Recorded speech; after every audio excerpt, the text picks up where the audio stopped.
Então, pessoal, hoje, como eu falei, a gente tem uma entrevista muito especial aqui com o Darren Hazes, da Tank Encyclopedia, que é o maior repositório e o maior museu virtual de tanques do mundo. Tanque que você quiser, o veículo, por mais peculiar que seja, você vai acabar achando ele lá no Tank Encyclopedia. E eu te convido, inclusive, para fazer esse teste, porque você vai encontrar coisas que você imaginava que nunca existissem lá no Tank Encyclopedia. E nós temos agora a honra de receber aqui com a gente o Darren Hazes, que é da Holanda, e ele é um dos redatores do Tank Encyclopedia. Como vocês já devem imaginar, o Darren vai falar com a gente em inglês, então eu também vou conduzir a partir desse momento a entrevista em inglês, e os nossos membros, quem tiver interesse e quem tiver disponibilidade, pode fazer então as suas perguntas para a gente aqui no espaço de membros, no espaço do chat, tá bom? Então, vamos nessa e vamos dar as boas-vindas ao nosso amigo Darren.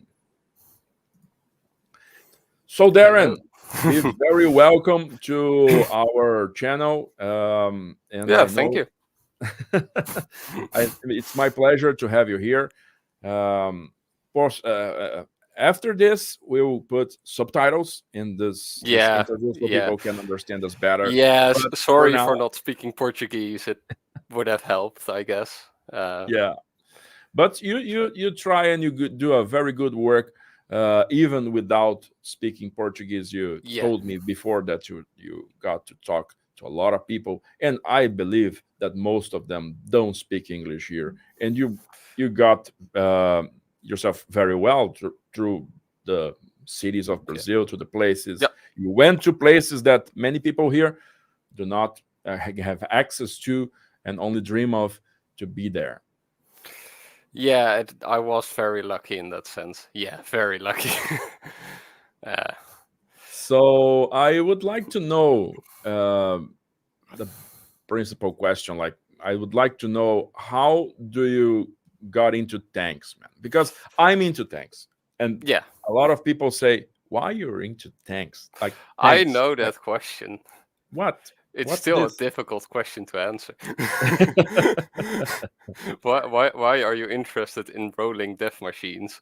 Yeah, it's literally a rolling death machine. Because what else has this? What else is this stuff? And it's difficult for me to answer in a way that most people will understand. I try to answer by saying these things are like the pinnacle of their field. These things are historic machines that made 20th century history. And I just like them. I just like to look at them. They are awesome. But what do you say when people ask you about this? The first thing I usually say, it's a hobby that spiraled way out of control. That is, I think, the thing I usually start off with. I also like to sort of make the comparison. You also got car guys that know everything about cars, just adore them. They could name every brand there is, know which engine is in there, and so on.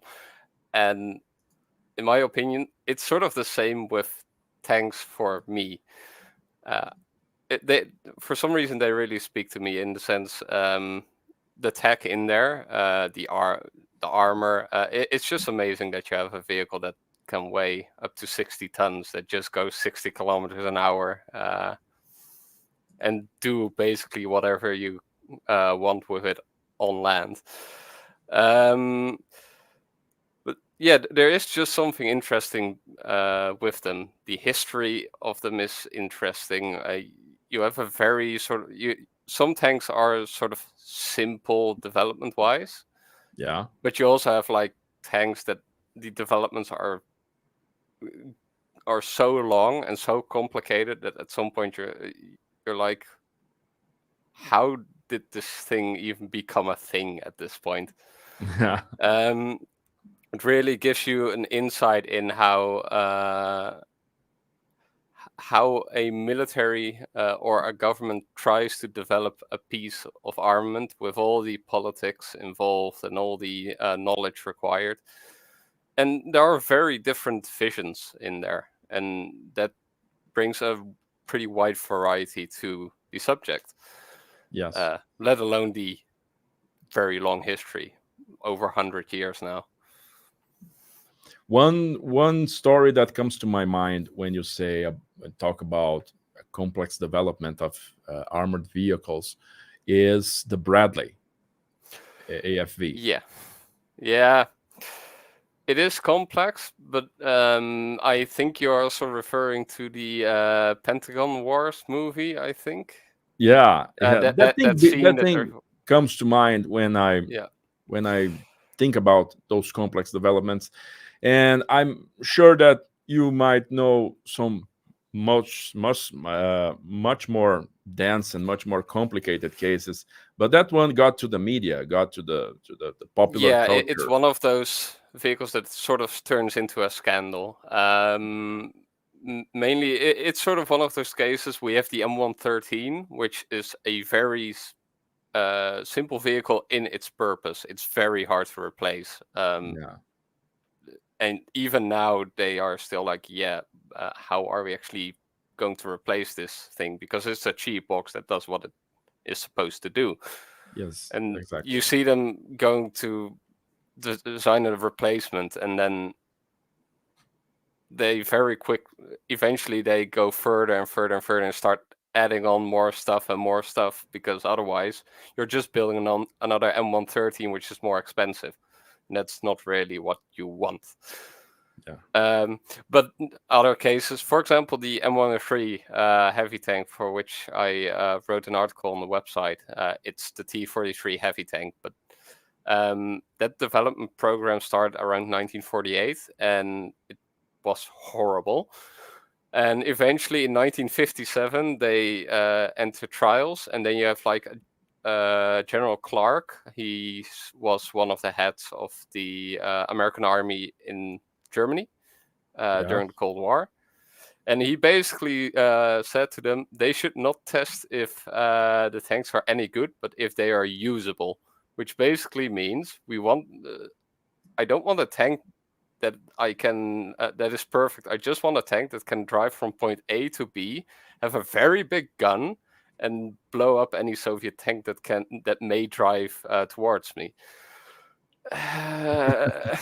Basically, he wanted a motorized anti-tank gun, which they sort of were, but the original requirements asked for something more, an actual breakthrough tank like a Tiger, and not just, we'll drive there and then it will just blow up tanks and that's it.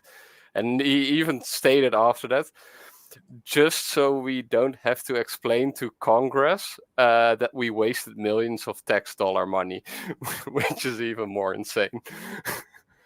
That is the M103. And this is specifically the M103A2, which it gets even more wild. Because the Americans eventually just went with it, and the Marine Corps was actually the branch that wanted the M103.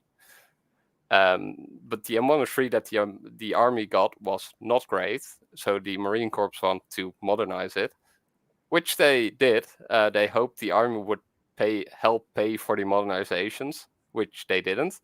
But then the Army happily leased 78 modernized tanks from the United States Marine Corps, of course, because they did all the hard work now.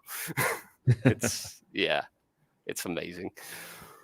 This first phase of Cold War tanks, they present several dead ends, technology dead ends. Like they pursue some things that really quickly became apparent.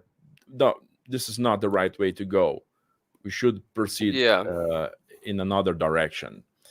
You see, like after you already see it in World War II a little bit more during the end, but very much in the early Cold War, you get all kinds of really weird tank designs that just go everywhere.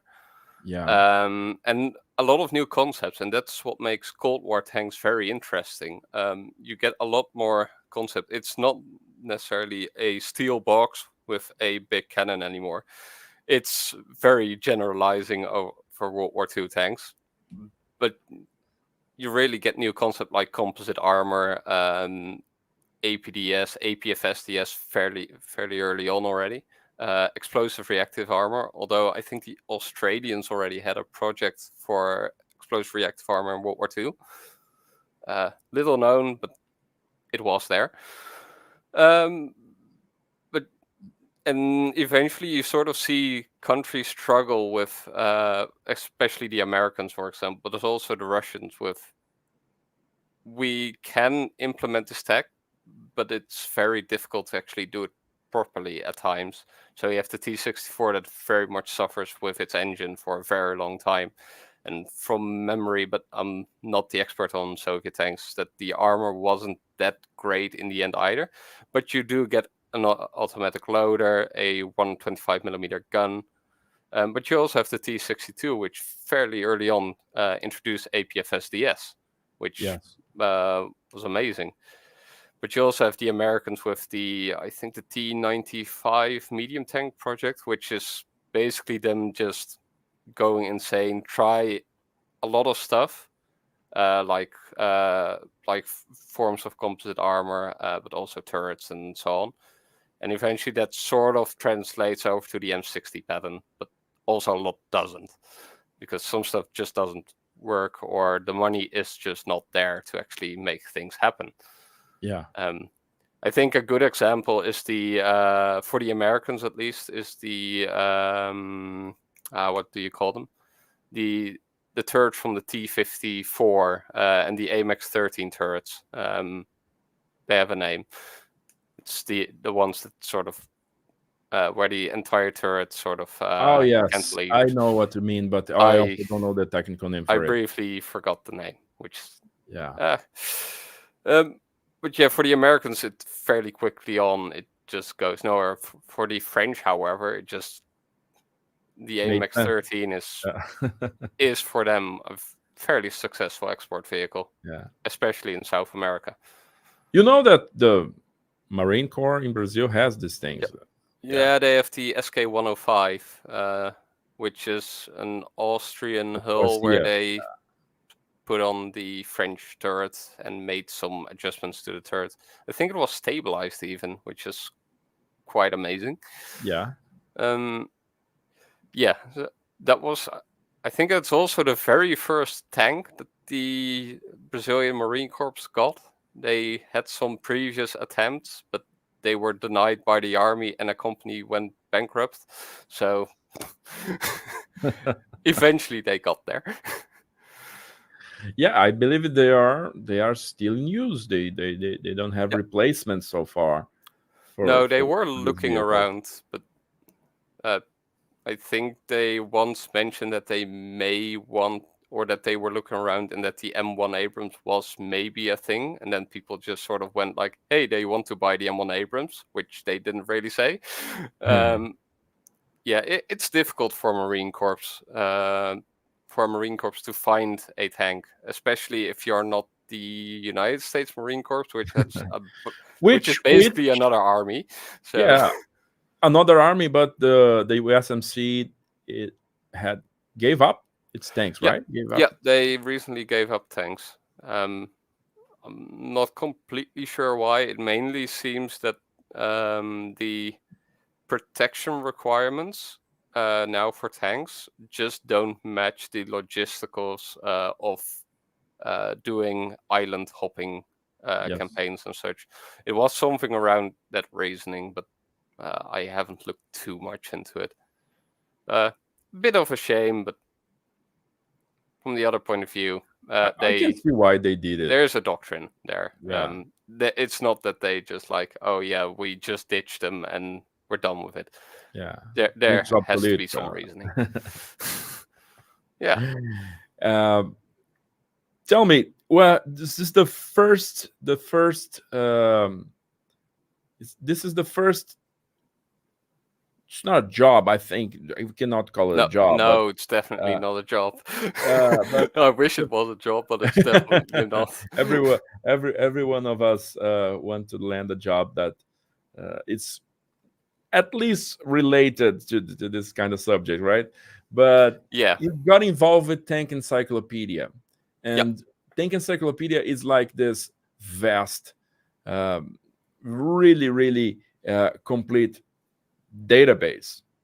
It's actually a virtual museum. That They is say it's a what we virtual try to museum. achieve. Yeah. And a virtual museum of tanks on the internet. And I don't know of any other database repository that is more complex, more vast, more interesting, and well illustrated, actually, than Tanks Encyclopedia. Yeah.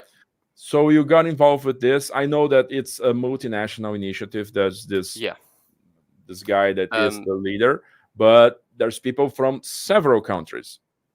Yeah, many. So how do you get involved with this?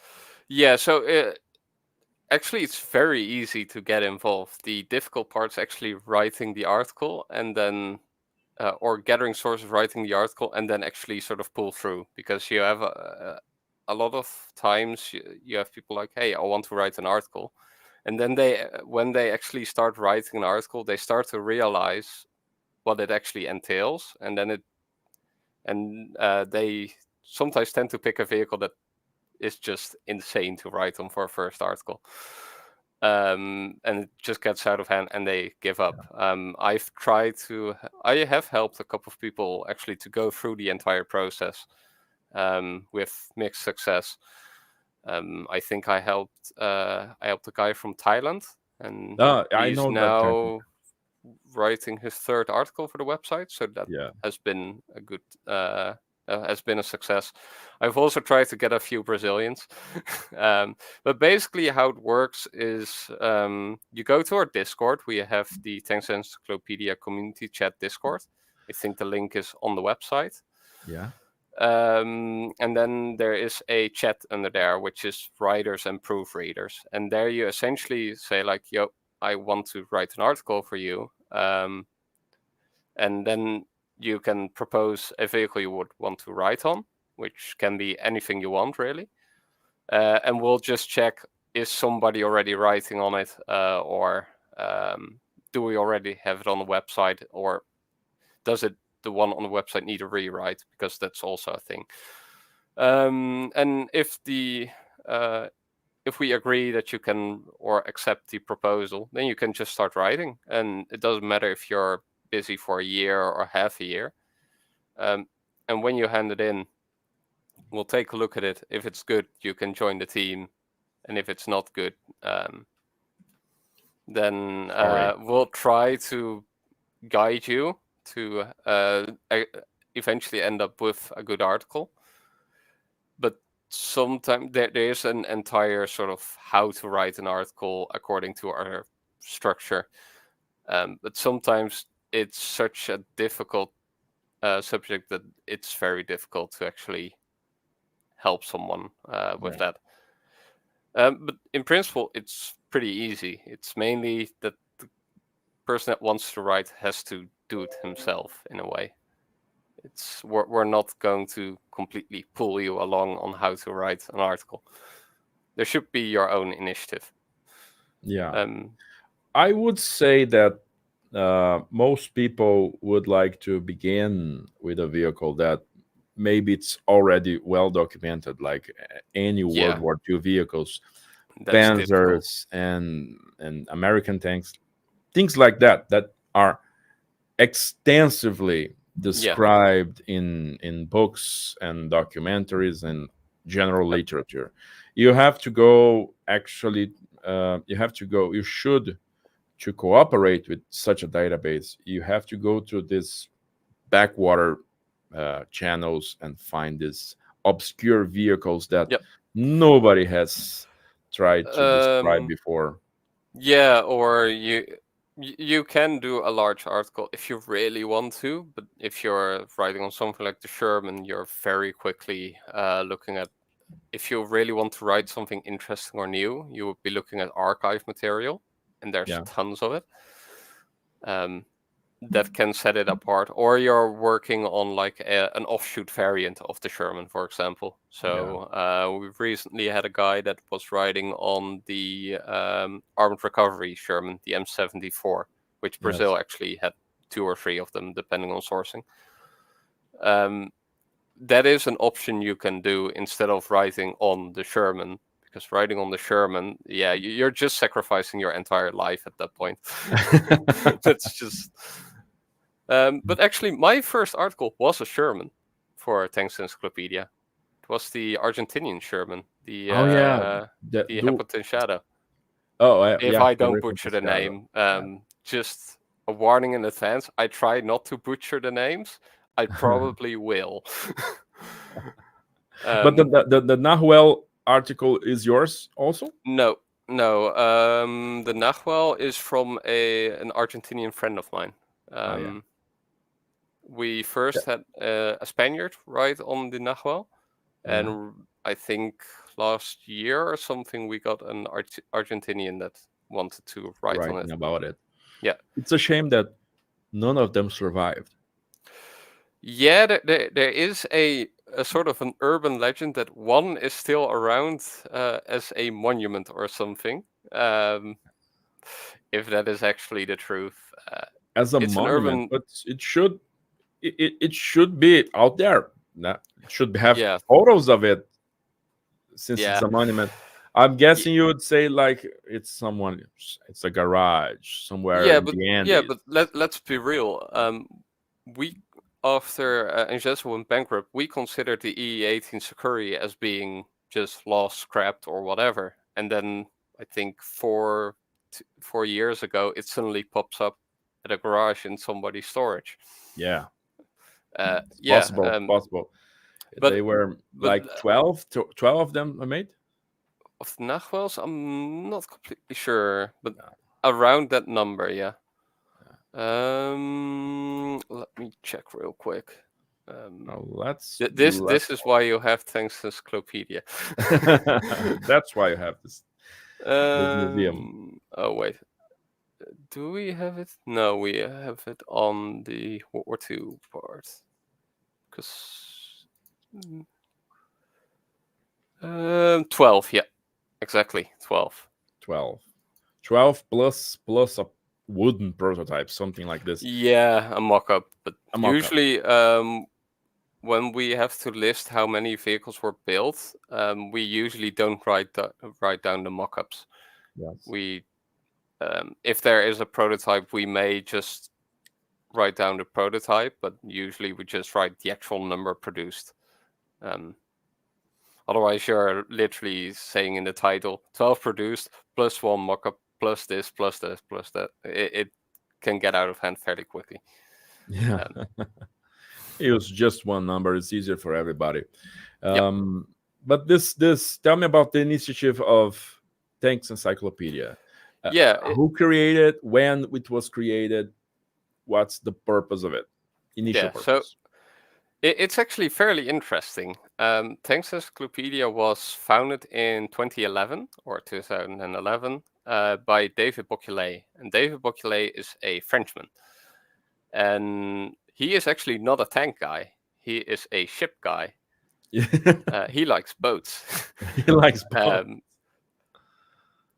One of the reasons, David Bocquelet is a professional illustrator. And I think many of you may have actually come across some of his illustrations. They are used in a lot of books and so on. You can find them almost anywhere at this point. And he's very good at it. But Tank Encyclopedia basically was founded for him to sort of test out how the SEO system works, so search optimization. So if somebody types something in on Google, that your website actually pops up. Which he was very good at, because eventually we rewrote the old articles of his, and still his old articles would always pop up before the rewritten ones, which was not necessarily what we wanted to happen, but it is a testament that he became very good at it.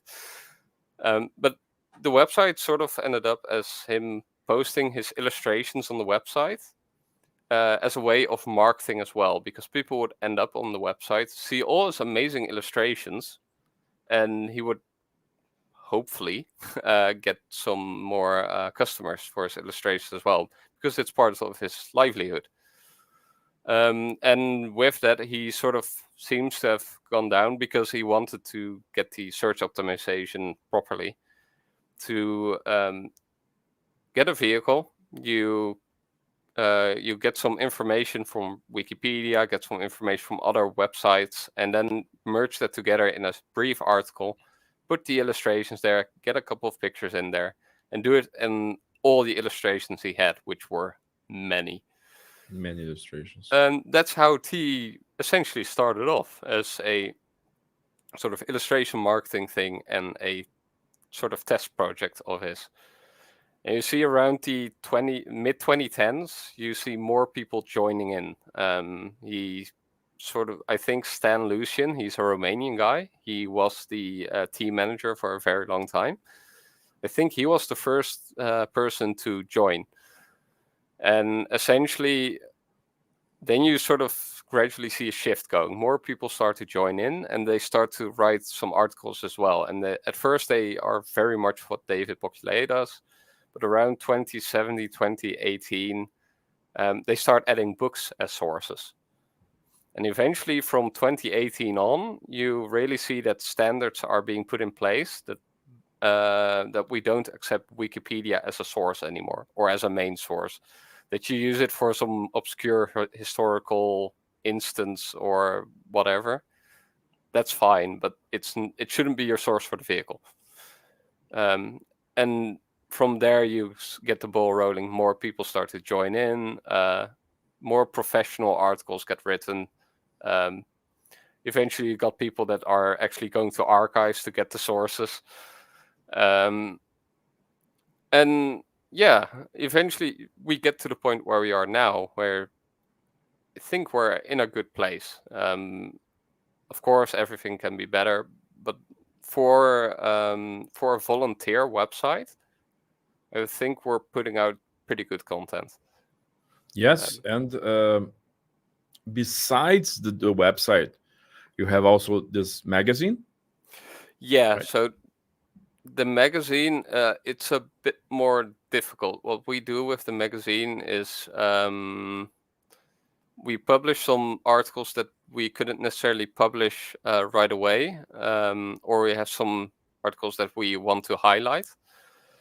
And we also publish some articles from our sister website, which is Plain Encyclopedia in there. And that's essentially us trying to get some extra funds to keep the website running. And recently, I did a feature on there on my trip to Brazil. Yeah, which I saw. was a very good format to talk about. Because I want to write on my findings on, for example, the Osorio, but then I would have to write an Osorio article. And an Osorio article is a huge undertaking to do. There's still some archive stuff I need to find in Bovington, Yeah. for example, before I will even begin with it. Yes. So for that, it's mainly to give some extras to people. I think I also published the Tamoyo 1 article there. And basically, we just jammed in all the extra illustrations we had at the time. Eventually, it gets published on the website, which I think is a little bit of the weakness of the magazine. But we do have exclusives in there. Yeah. That's how the magazine sort of works. Yes. The magazines work on a subscription basis, right? Or you can buy individual issues. Yeah, ours is by individual issues. We do offer them in packs as well. Yeah. I got it. That's... So there's also a YouTube channel. Yeah. That has been a journey, to put it mildly. Yeah. I think this is also before my time in that sense. I joined in 2019, so fairly late in that sense. They first started off with like bi-weekly talks, so they would give like coverage over all the articles released in 2 weeks, in the past 2 weeks, and some other news and interesting things going on with the website. And eventually we decide, like, yeah, but we can also, because more people were starting to create content on YouTube on particular vehicles. Yes. And we considered, yeah, we could do that as well, because, well, we have a huge collection of articles we could pick from. And people were actually using our articles as sources for their videos, which was a little bit like, yeah, maybe we should try our hand at this. And at first, it was literally just us narrating the entire article from start to finish, including all the technical sections. And you can imagine how that eventually goes. Yeah. You get articles like, I think my T43 article was narrated. It took 2 parts. It was in total like 40 to 50 minutes long. People aren't going to listen to a 20-minute long technical description of a vehicle. That just doesn't work. And eventually you sort of started to cut down, make them more of a story. We still haven't nailed it down to a point where we actually get a lot of clicks, I guess. Not in comparison with Cone of Arc or the Chieftain or that kind of stuff. But it may also be the vehicles we like to write on. We have an eclectic mix, to put it mildly. Like, I think one of the videos on the website is on the Brazilian T17 Deerhound. Almost nobody knows what a T17 Deerhound is, let alone that it went to Brazil to begin with. Dude, yeah, I don't know, but you may be giving me new information here. T17 in Brazil. Yeah, Brazil is actually the only country on the planet that has used them in combat units, and all the 4 remaining T17 Deerhounds in the world are all in Brazil. Are all here. Yeah. So you look went this. to Porto Alegre, right? Oh my To God. the Tank Museum there. Yes, I've been there in November 2022, and I cannot remember this. Let me show you, because this is why we have the feature that we can share pictures, I think, right? Yes. I should have the picture somewhere. And otherwise, it should be... it's on the website as well, so... all right.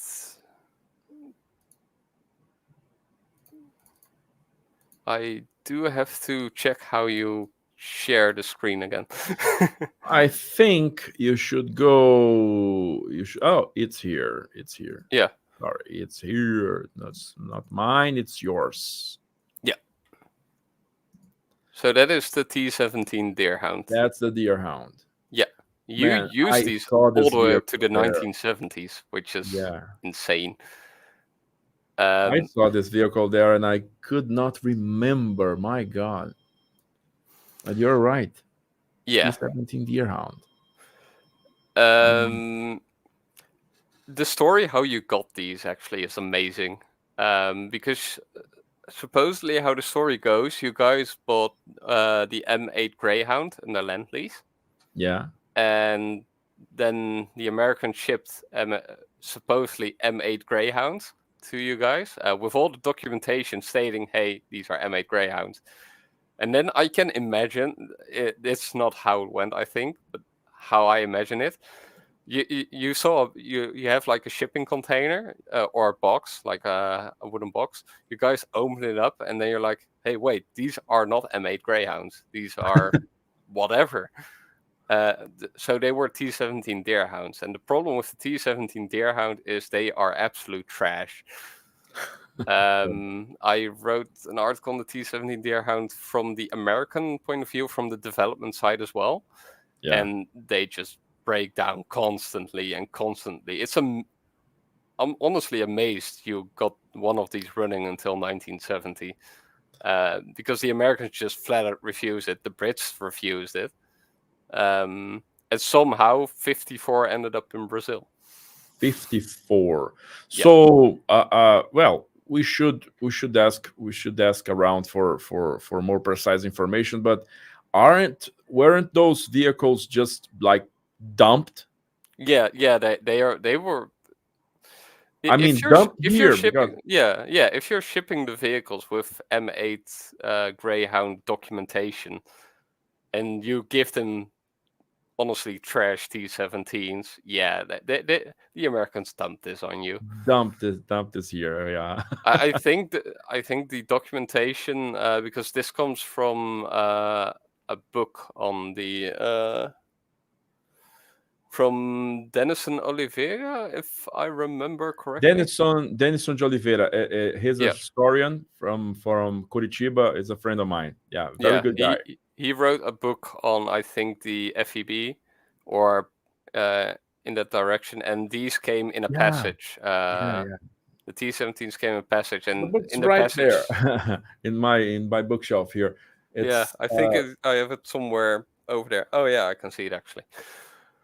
oh my god, I forgot the names. Like something like the Yeah, destroy let me the pick enemy. that for Destroy a the sec. enemy.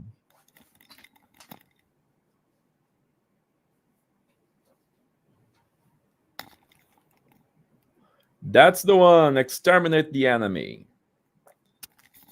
Yes. Exterminate the enemy. Yeah, That's the one. I have this also. I haven't read it yet, but I have it here in my bookshelf.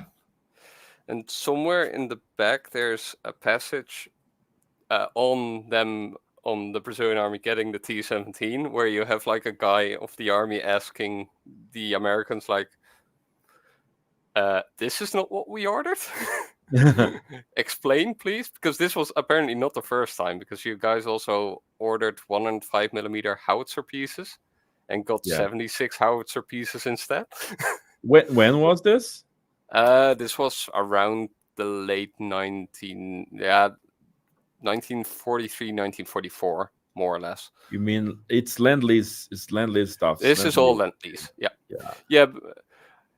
But to be completely honest, I can't blame the Americans completely for doing it, because if you have to make a decision, are we going to ship 54 M8 Greyhounds to the European theater or to Brazil?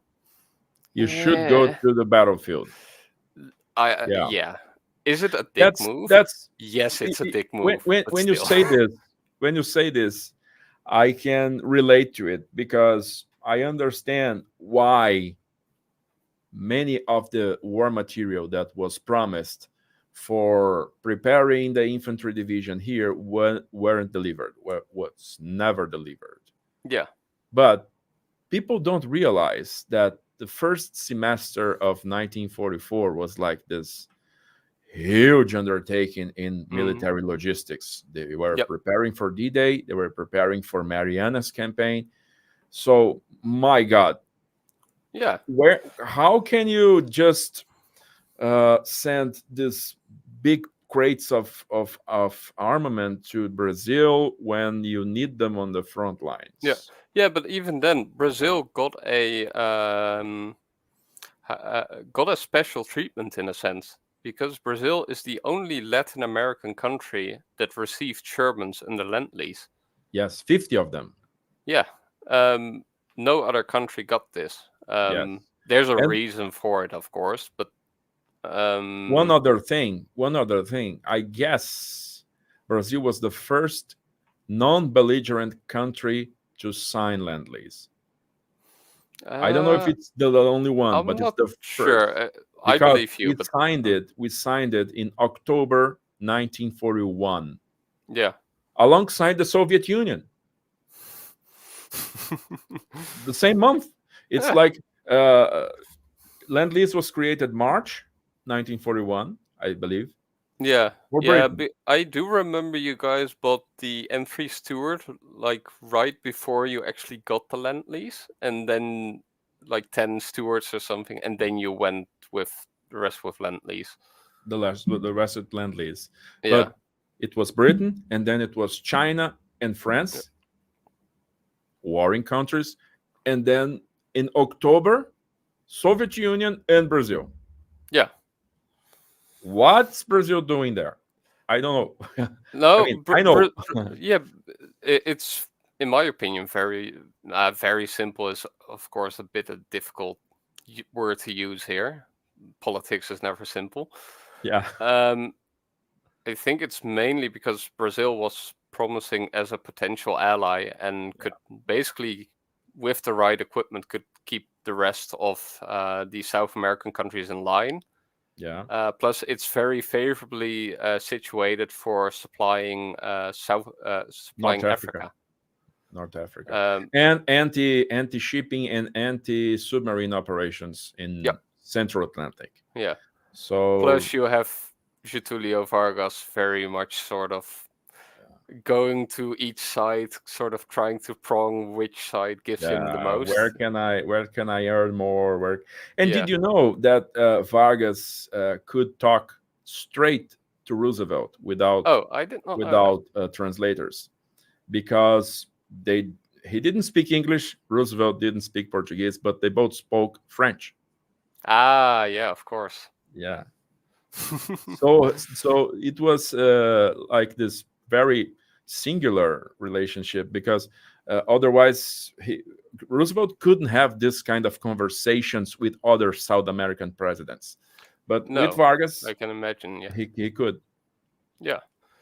But it makes Brazil one of those weird countries where you have like American equipment, American tanks, light tanks, Italian light tanks, French for no FTs, German Flak 88s for some reason. The Flak 88s were bought because of the ASCII mark. You know this ASCII mark system. ASKI. It's this very, very, very little explored subject. It's Ausland, pardon my German. Ausland? Ausländer, Sonderkonten für Inlandszahlung. Okay, so special accounts for foreign people for businesses in the fatherland. Like this.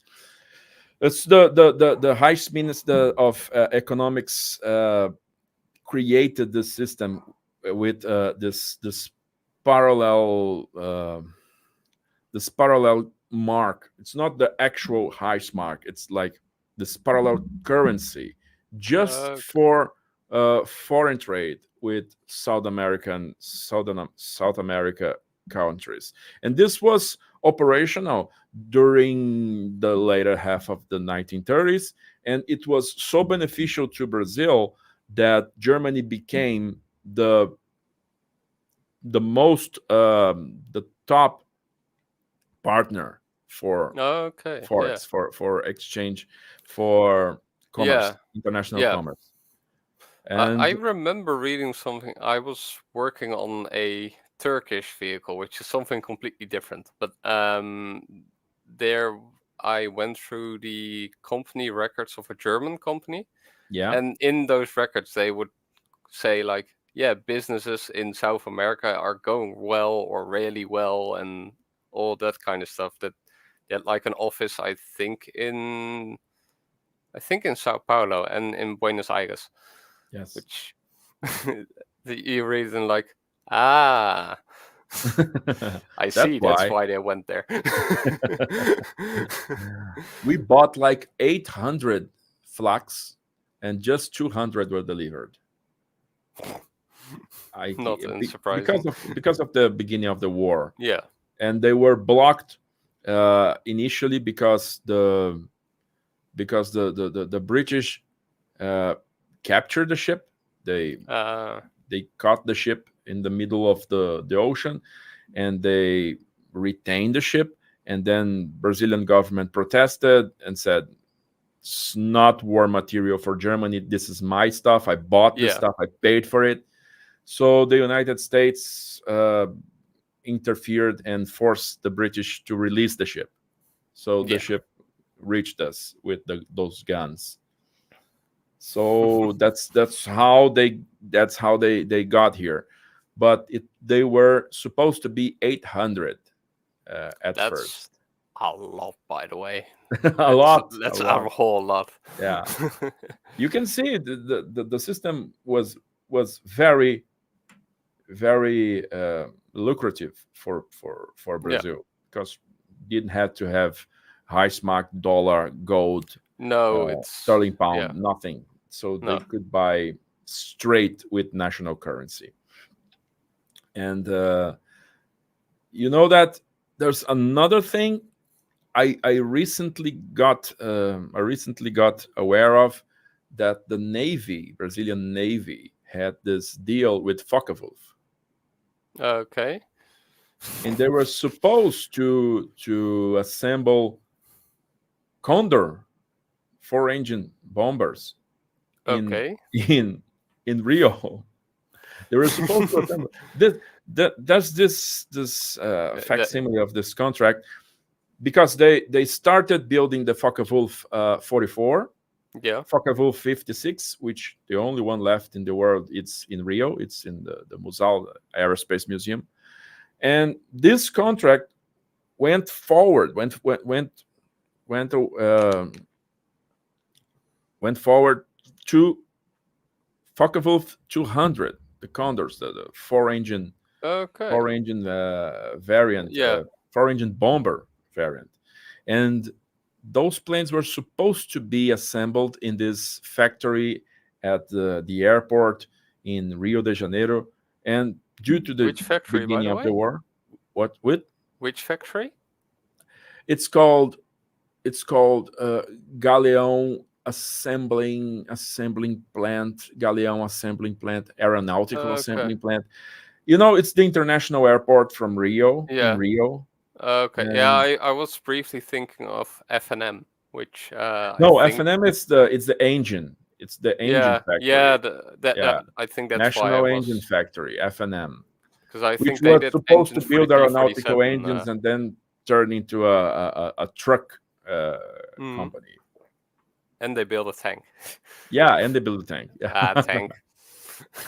It's you're perhaps stretching the definition of a tank, but Something like it this. has tracks.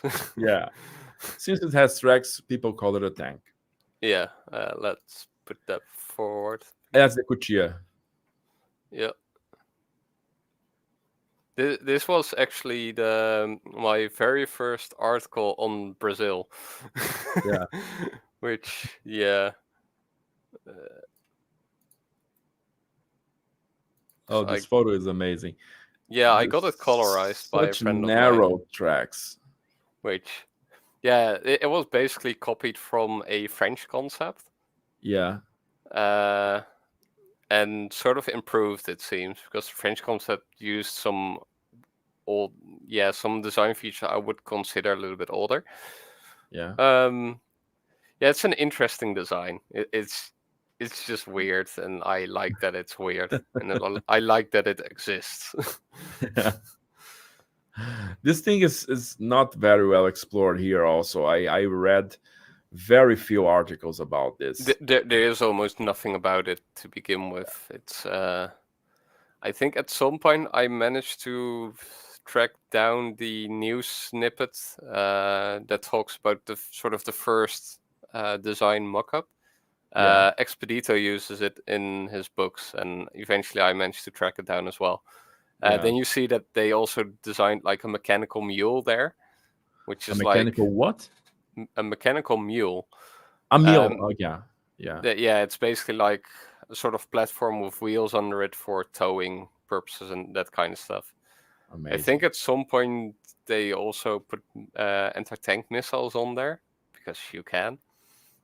And recoilless rifles, because why not? Yeah. So you put the colors on this photo? No, a friend of mine. A friend of yours. I remember seeing it, but it was black and white. Yeah, so I asked a friend, like, hey, can you colorize this for me? Yeah. I think there's another one I asked him to colorize, which is perhaps even more interesting, in my opinion.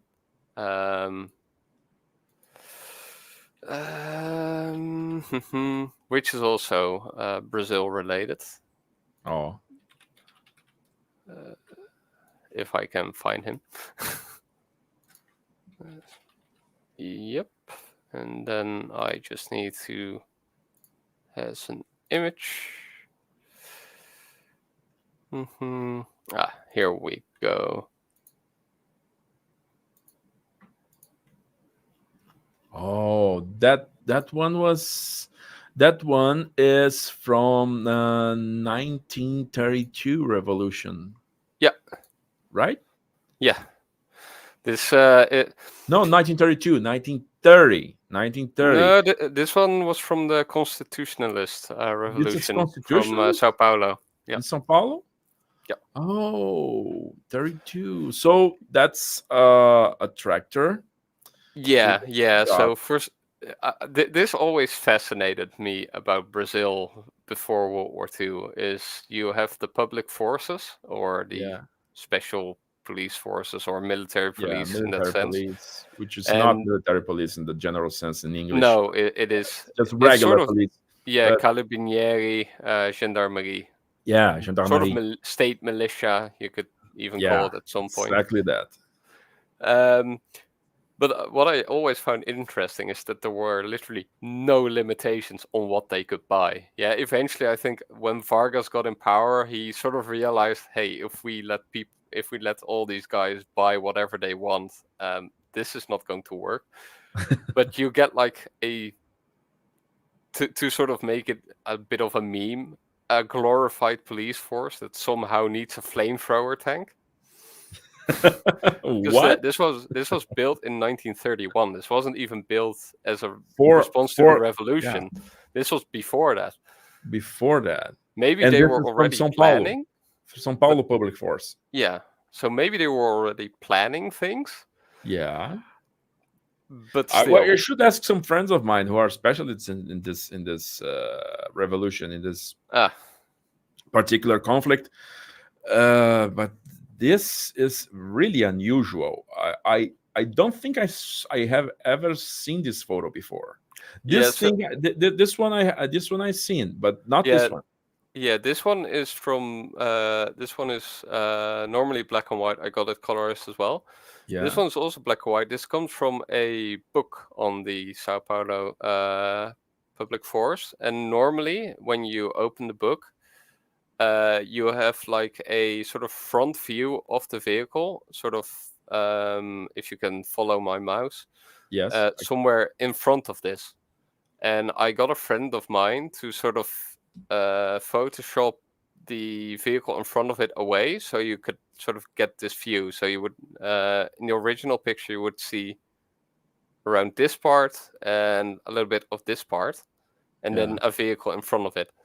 And we basically photoshopped that vehicle from the picture and sort of put this in between as a sort of filler. So so we turned it into one picture that way.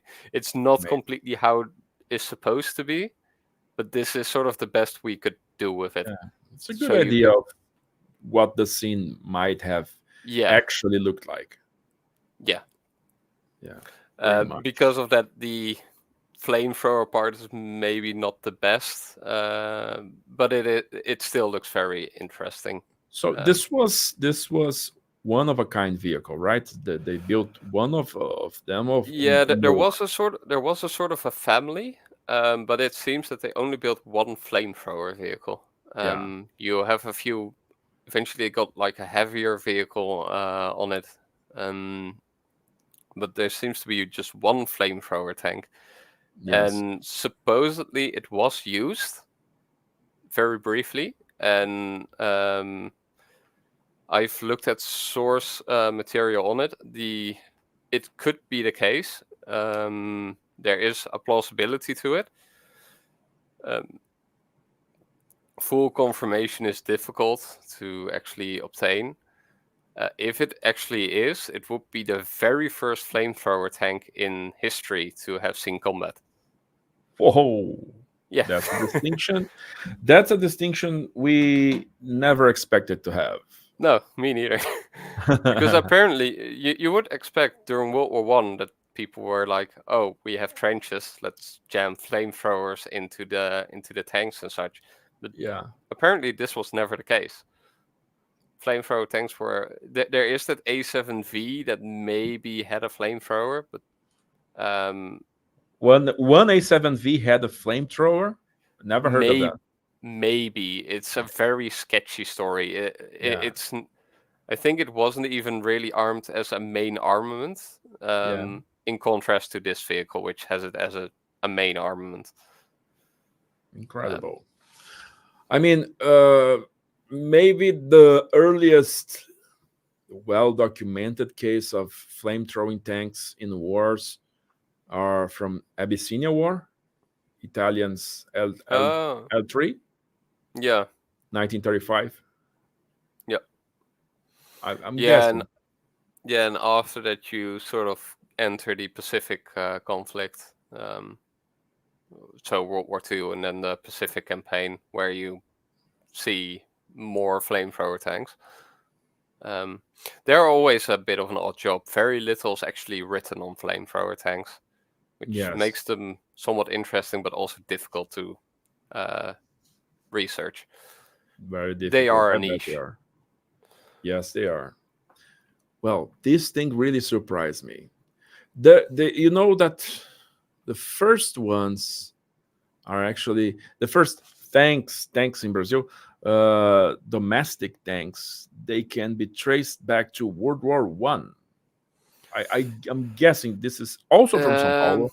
Some people in São Paulo put some armor in one car. It was not a tractor. It was not no, yeah, I do remember it vaguely. I haven't looked too much yet in the very early stuff. it I was do the first remember armored car.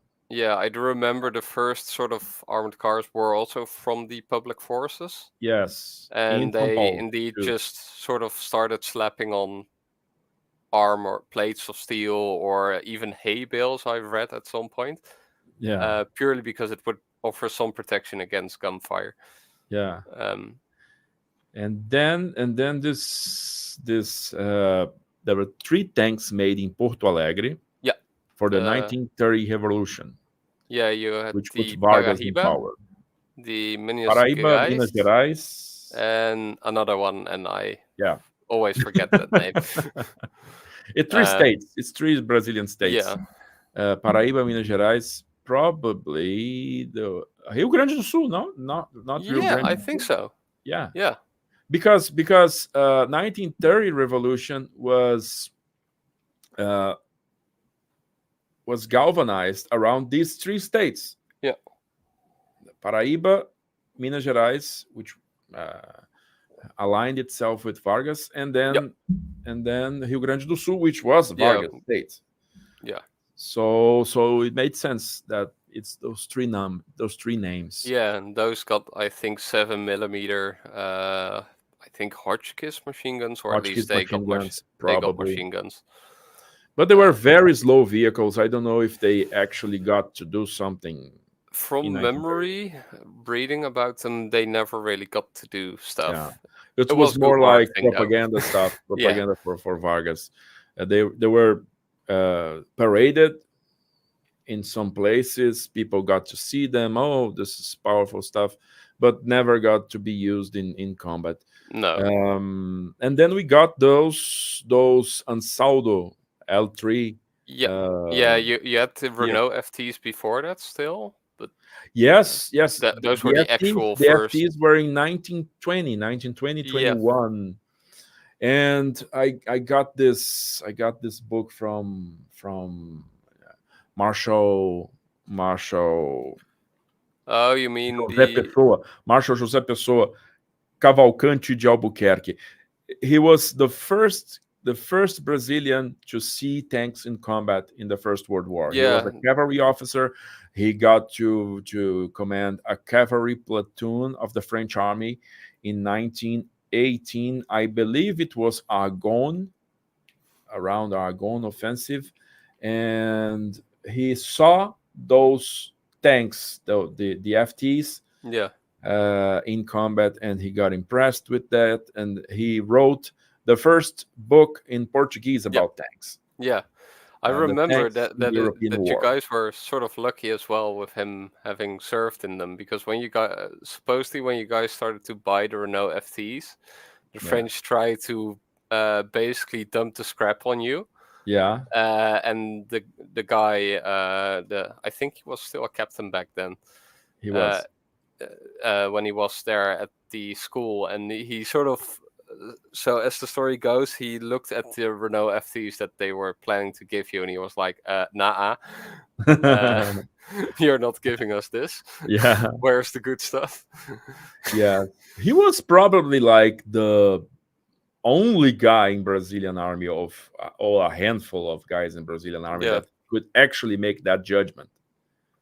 This is Yeah, it's crappy vehicles. No, these are good vehicles. Those are crappy vehicles. Yeah, tanks were extremely new then, and even after World War One, tanks were still in a very difficult position.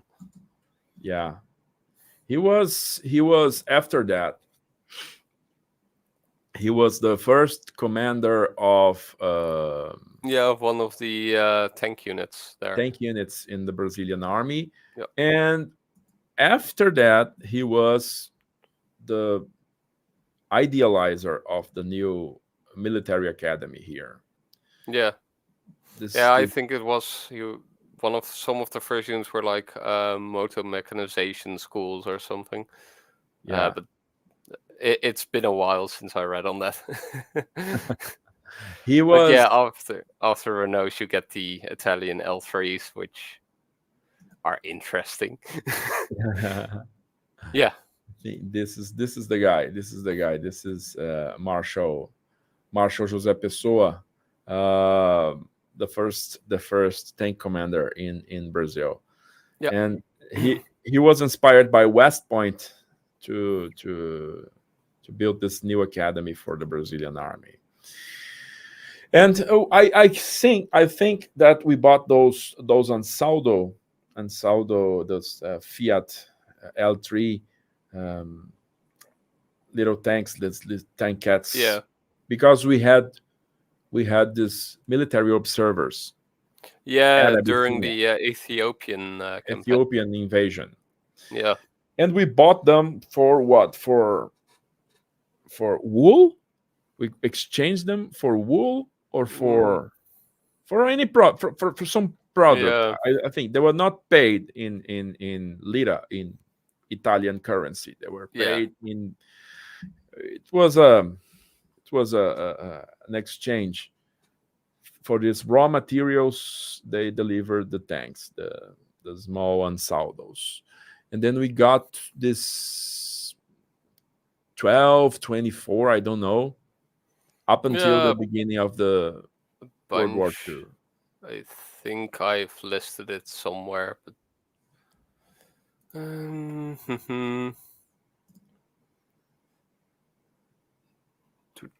it should be somewhere here. Yeah.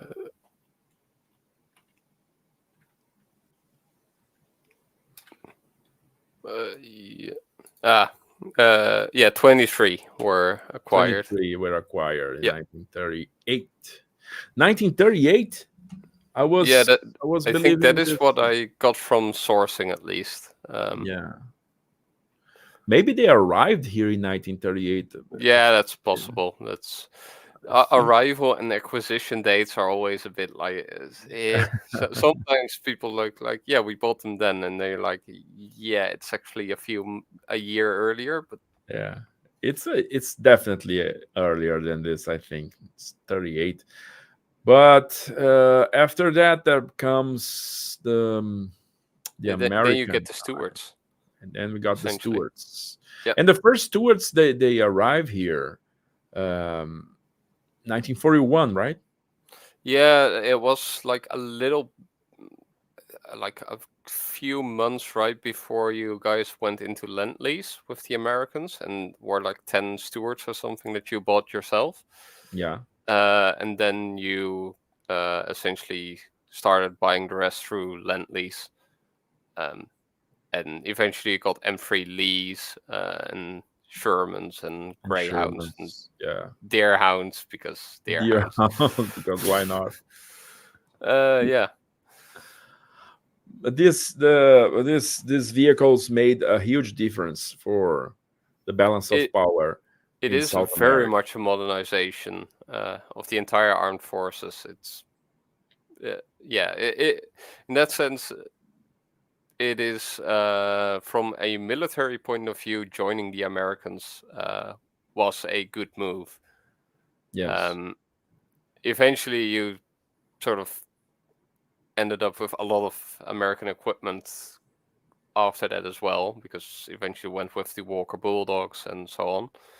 Yeah. And then the Vietnam War happens, and then you actually start to realize, like, yeah, but what if we can't get equipment anymore from the Americans because the South Vietnamese are getting everything? Let's put in practice another plan. Let's build our own. Yeah. Which, but these Shermans, the Shermans arrived here in the beginning of 44. Yeah, it was early on. Beginning of 44, the 50 Shermans arrived. Yeah, I don't think I have it here. No. But yeah, it was around 1944. Yeah, that you got the Shermans. Yeah. Yeah, and it amazes me that 50 Shermans got delivered at that time frame, because it looks to me that it was maybe the worst time for those vehicles to be shipped outside the Yeah, you can imagine outside the front line. imagine a lot of fronts where they would have. Yeah, especially the had more Pacific, use. because I think those were M4A1s. Yeah, they were M4A1s. Yeah. So they were not like the latest thing. For Europe, I don't think they would work out against the German army. They are tanks. They have cannons. They are cannons, but yeah, not what the Italian and North African experience showed. Like, we need to improve this. So Yeah. certainly they should be sent to a place where they would assist the main effort, not like be the main effort, or they were sent to South America, to Brazil, where they could build It wouldn't surprise me if there was some sort of internal or between some politics between Brazil and the United States going on. Like, okay, we are willing to support you in the war, but we do want Shermans, for example, or we do want more than just Stewarts. You know that it wouldn't surprise me if that has been some sort of debate. Professor Dennison, he has this book, on another book, not that book, another book, but maybe in this book too. He has this research that revealed that General Dutra, which was the war minister here, he proposed to the Americans, to Washington, he proposed a Brazilian Army Corps to be sent to Europe. And 3 divisions, being one of those divisions an armored division. But the Pentagon dismissed this proposal by saying that these things are very complicated. You don't have people qualified for this. The amount of effort put on this would be tremendous. We have everything we need here. Tanks are priority. You know the talk. So they refused the armored division, but they approved the Army Corps, 3 divisions, in August 1943. And in the end, just 1 division was sent. Like the other 2 were being prepared, and by the end of 44, they were canceled.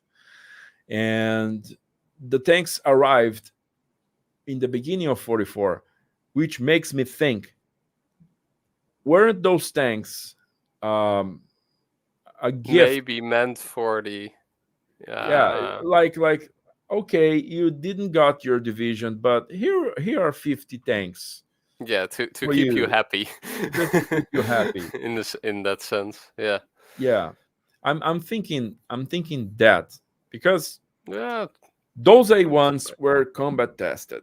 They performed on an average. They're mixed results. they were good tanks. It's difficult to say they were bad tanks when most of the when a large part of the German fleet were Stuk 3s and Panzer 4s Yes, and such. individually. Like, of course, a tank weighing 50 tons is going to do better than a medium tank weighing 30 tons. Really, it, it's a bit, yeah. I find there is a reason why I've sort of stopped going too much into World War II debates and things, Yeah. because it's a mess. It's honestly a mess with things People like, get yeah. really emotional with their defenses. Mhm. But I mean, this second generation of Shermans, they had improved armor, they had improved guns, they had improved systems that over the A1 represented a considerable amount of Yeah. increasing capabilities. So that's what I think. The Yeah. A1s Yeah. good enough It's to be sent here. They're yeah. not good enough to be sent to frontline combat duty in Germany across the channel. Maybe they are very good for the Pacific Islands. Yeah, but I think the Marine Corps was running on their own variant in the Pacific. Yes, but I mean Uh, the army units in the Pacific, uh, they could do very well with those Sherman yeah. A1s, as they did in those islands like Bougainville, Yeah. like Tarawa, I the think, Philippines, Peleliu. uh, Um, Tarawa, for instance. although They got those Tarawa was a 3 bit of tanks in a mess, Tarawa. but I think Tarawa, if I remember correctly, Tarawa, jeez, that's a name you don't have to say quickly 3 times or something. Um, Tarawa, Tarawa, Tarawa. yeah, I think they did have some struggles with them there. Mainly because the Japanese did a counterattack with tanks, even though they were not really good tanks. From memory, the Sherms were not yet in position when they landed. Uh, Japanese counterattacked, and it sort of got into to a point there where they were like, if they actually had good tanks, we would have had a very big problem. I think the tanks in the Pacific had a very rough start in Guadalcanal. They had Yeah. they landed some Stuarts, and all of the Stuarts ended up like stuck in Yeah. the mud, stuck in something. Yeah, I think it's one of the main critiques that has been put forward on at least the earlier Shermans is that the track width is not the best around. It is one of the critiques. Eventually, they fixed that, if I remember correctly. Yeah, Um, but they used this with very considerable success in the Pacific due to the lower quality of the Japanese tanks, the lower caliber of the guns, smaller, and thinnest yeah, armor, and they you used. really notice that the focus on the Japanese with tanks lay somewhere very different than actual tank-on-tank combat, which you can't really blame them. As things were going where they were, there weren't really much tanks around, so Yeah, just having a machine gun platform or just a simple artillery piece in a tank gun would work. and those were they were not the first generation of Japanese tanks, but No. they were so isolated in Asia that for a comparison of tonnage and armor and gun caliber, they were Yeah, not really far from the reality. They were good vehicles for that particular theater, right? They were good in China and such, but in the Yes. Pacific, the moment the Americans bring a Sherman into the field, stuff becomes difficult very quickly. It's you almost get a Tiger versus Sherman situation, to put it like that, in like on a one-on-one situation. Yeah. But now the Americans can actually outproduce you. Yeah. By a And if- long margin, by a really huge margin. Yeah. So, yeah, I can imagine them. It was revolutionary. And the Stuart also, which has no success as a frontline vehicle in Europe. It was like relegated to reconnaissance units and but it secondary was project. sort of meant as reconnaissance from the get-go. You sort of see them going two ways for reconnaissance. You had reconnaissance where they had to be sneaky in that sense and quick, which was to end up with the M8 Greyhound. And you had reconnaissance for when you had to get into difficult terrain and were expected to have to fight for reconnaissance. And that was supposed to be the M3 Stuart. So you get sort of two different views of reconnaissance where they end up with. Yes. But in the Pacific, the Stuart performed relatively well to the end. And I remember reading a book by Major what? James Wimmer. I don't remember his first name, but his last name was Wimmers. And he wrote a book about armor in the jungle. Okay. You know this? I'm not familiar with it. Tanks in the jungle. And he analyzed the use of the tanks in the Pacific and also in Vietnam, but in jungle environment. And he said that the 37 millimeter cannon of the Stuart could fire this round that had anti-personnel ammunition. Canister round. Yeah, it could fire a canister round. And this canister round made a terrific impact on Japanese resistance on the last day of battle in Tarawa. He said they stopped a whole banzai charge with two Stuarts with this canister round. So it was also a weapon that was very feared by the Japanese. Yeah, although they had eventually they did have a lot of difficulties with the Stuarts, especially in landing, where they sort of feared like, at this point we're better off just starting with Shermans instead than sending in Stuarts first. But the Brazilian army was really heavily based on the Stuart, the M3s and M5s. Extremely decades. They used them at least all the way officially. They used all them the way all to the until 90s. 1988, and even after it, they still had some sort of unofficial use or continued use. It's amazing how long you last with them. And they were, as you can prove by this picture, heavily modified here. But even then, those were only 53 of them in total that were modified this way. You still used the original Stuart up until 1988, which is just baffling. There's some sources that claim that Paraguay used them until the first. Yes, supposedly Paraguay reactivated a bunch of them. How was it?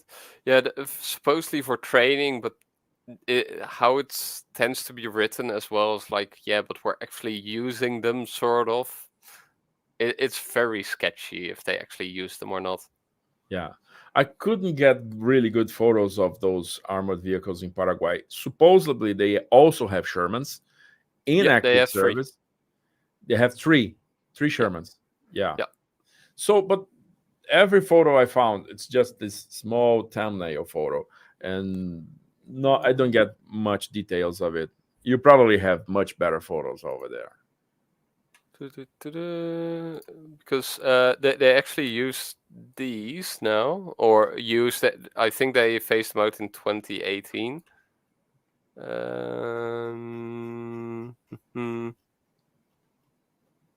Who? This one. This is one of them. Continued service in Paraguay. So, oh my, and it's an A1. Yes, they have a mix. As I've written here, 2 M4A4s and 1 composite or A1 Sherman. And which gun is this? This is a 105mm gun, the same one that's used on the AMX 13s with the 105. And how did they make this fit in that turret? Apparently, the breech of these guns is not that much bigger than a Firefly, than a 17-pounder, because these are low pressure guns or low velocity guns. So there should be a picture somewhere. Oh yeah, this is the interior. It's really small. Yeah, it is still cramped. But essentially, one of the differences is with the 17-pounder, you want kinetic energy to be at a maximum to get the penetration power. But with this 105, it doesn't shoot an AP round or an APDS or APFSDS round. This is focused on heat rounds. Yeah. So you get a lot of penetration from the energy inside your shell. So you don't need the speed or kinetic energy. So you have less of a recoil. You need a little bit less larger breech and such, which is what made these vehicles viable. It's also what made the Stuarts viable with the 90mm. Yeah. And the Cascavel for that matter. That's amazing. That's amazing. And one more thing, since we're talking about Paraguay, one thing came to my mind here. Uruguay. Yeah. Uruguay is amazing. It's amazing. Uruguay used M48s. No. M47, something like this. No. One of the early patents. None of the patents. None of the patents? No patent has ever been sent. Yeah, you have the M60s, which are technically not patents, but they Uruguay doesn't have M60s. No, M60s, I think only Brazil has. Yeah, Argentina has one because they... One. Yeah, apparently they bought one or leased one for testing if they wanted one, and they didn't, and it's somehow stayed in Argentina. They didn't return. Weird. Yeah. But my God, I think I read somewhere that Uruguay had those early. They did have Walker Bulldogs. Walker Bulldogs, and they used M3 Stuarts, Chaffies, and Tirans these days. But I can't remember them ever having a patent. I can't remember any South American country getting a patent. Discounting the M60, which again isn't technically a patent. Yeah. Well, I don't know where I got this idea from, but it was here in my head, and I thought it was true, but it's not. Okay. They do have a very interesting fleet, nevertheless. They have. Uruguay is like this. Both Uruguay and Paraguay, they have this loose policy on taxation. Yeah. I when I was in Brazil, people have told me stories on going to Paraguay to Paraguay is like now and then. It's like they don't have any importation taxes, so they have everything arriving there, everything, like literally. So, and they have this bridge Mhm. that connects with Brazil. Yep. And everything goes over there. Like, Yeah, because in Brazil, I've heard that the importation taxes are insane. really It's high, it's really high. So it's like this unspoken deal with the government and the people, because they know that if those importations from Paraguay cease, there will be shortages. yeah. There will be severe shortages, and people will get angry. So Brazilian people get very cheap stuff, electronic stuff, all from Paraguay, and Paraguay survives because of this, because it's like Yeah. this small nation. So everybody wins. But this is Argentinian. Yeah, this Argentinian. Yeah. It's an Argentinian. Okay. All right. And the other vehicle that was really important for Brazilian army in World War II that came in Lend-Lease was the Greyhound. Yeah, it The is by far the vehicle with the biggest legacy of them all. It's Yeah, the Guaranis. Even now, the Guaranis are basically a result of the Greyhounds. yeah. Uh, It's yeah, sort of a grandson of the Greyhound.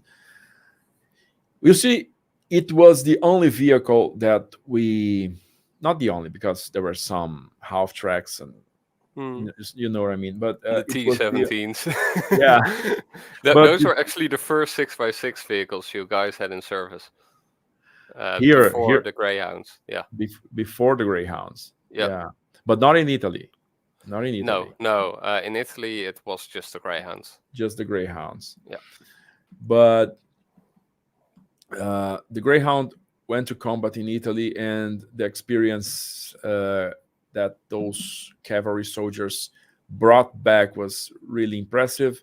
And the 6x6 configuration stayed in the mind of the military planners. So they tried, you know this very well, but they tried a lot of variants of modernization and nationalization of the components. You see, this is amazing. The turret of the Stuart on a Greyhound. This is on an EE9 even. Oh no, this is a Cascavel. This is one of the first Cascavel. Yeah. This is the most famous picture, I guess. Yeah, this is the first day of combat. This is Massarossa in Italy. Yeah, eventually you see them. You get like when Brazil sort of starts a program where they are going to are planning to develop their own vehicles.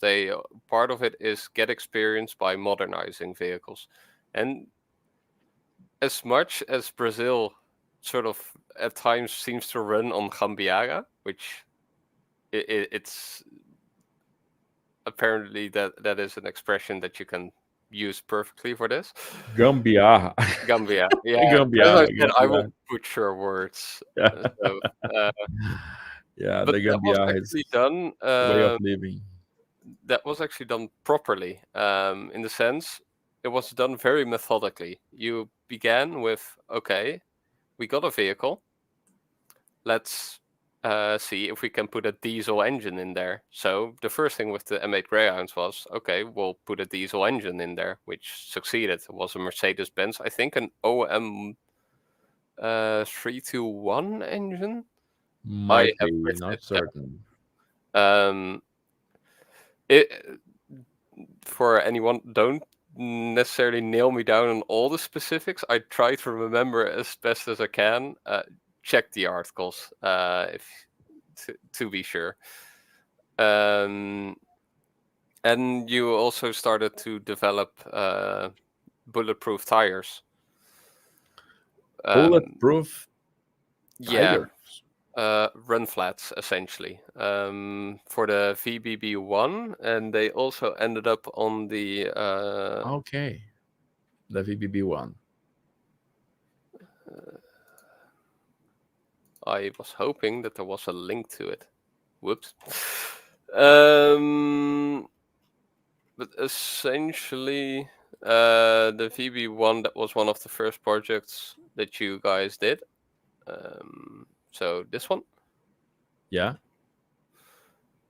And with that, these tires were supposedly bulletproof. Essentially, Okay. Sorry, were dude. I didn't understand you say tires. I heard oh tigers. I don't know no, why. tires. Tires. Okay. Yeah. Those tires are bulletproof. They're solid. They are They're run flat. So yes, yeah. I'll just get the article. Sometimes stuff is easier to explain with pictures. Here. This does make the website very helpful because I can Yes. jump around a lot. Here. So some of the principles behind this is usually with a lot of tires you have like an inner tire which is a separate sort of tire, Yeah. and here the outer tire, when you pump air into the tire, it pushes out. So the outer tire is also your inner tire in a sense. Apparently, it makes it easier to fix the tire that way in case it does get penetrated.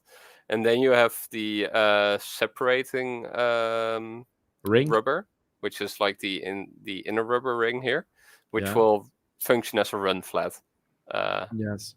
eventually. And these were developed for both the M8s, which were among the first tests, and for the VB1, and eventually they end up on the Cascavels as well. Yes. These were among the first sort of projects. Oh, were you reading it? No, it's the name of the company that made them, Nova Tração. Yeah, that you can see them all the way through Brazilian tank history. If you go to, if you see one of those X1s, so one of these, Yeah. it is worth the effort to look at the rubber rings, so the basically rubber tires of the bogies. Yeah. They tend to have Nova Tração written on them. Oh, I never looked at that. Next time. It's one of those funny details where you can see, oh, they did in fact sort of copy these, or at least they built components for these suspensions. Amazing. Yeah. The M8 Greyhound was by far one of the most influential vehicles that ever entered service with Brazil. M8 Greyhound. It was indeed. And this is the VBB. This is the VBR2. Yeah. This is the VBR2. The VBR2 is essentially the first mock-up towards the E9 would be. Yeah. This is still when the E9 was didn't start off necessarily as an Engessa vehicle. It was first very much done by the army, which sort of came up with the concept, and eventually they sort of sold the design to Engessa, or sold. From how it goes, they just literally gave all the rights away to Engessa, and they said, like, have fun with it. Which they did. And they did pretty much. I guess the first big sale, the first sale of the Cascavel was to Libya. Yeah. And so after that, the Brazilian army bought it. Only after that. It's sort of mixed. You have the Brazilian armies sort of ordering a pre-production batch, and from that it does seem that they did order vehicles from it, but the pre-production batch was, I think, finished in 1975, while the Libyan order was done, I think, in 1974, late 1974-ish. Yeah. So in that sense, the Libyans would be earlier in doing the big order. And fairly soon after, you also have Chile and Bolivia ordering the EE9. Yeah. And after that, like some years after that, most South American countries ended up buying these vehicles. Yep. And in the Middle East, Iraq was a big buyer, right? Iraq was pretty much the first country to buy the M4 version of the EE9. Yeah. So there are a couple of ways. Let's go to the to this one. This article is essentially the article on the 37mm versions, which Brazil initially used, and this based the entire early development of the Cascavel. Yeah. That's called the skinny Cascavel, right? The magro. Yeah, They say it's the Cascavel magro. I've still not found if it was ever officially called that, but popular naming conventions call it. Popular naming culture Yeah. is this. And this was then the Gordo. Yeah, Yeah. but this change at first, the suggestion was made by Portuguese army. Yeah. So Portugal was still in their colonial war, their overseas war, or In War of Angola. Ultramar for the Warhammer fans over here. Yeah. And they were looking for more vehicles to basically fight their war.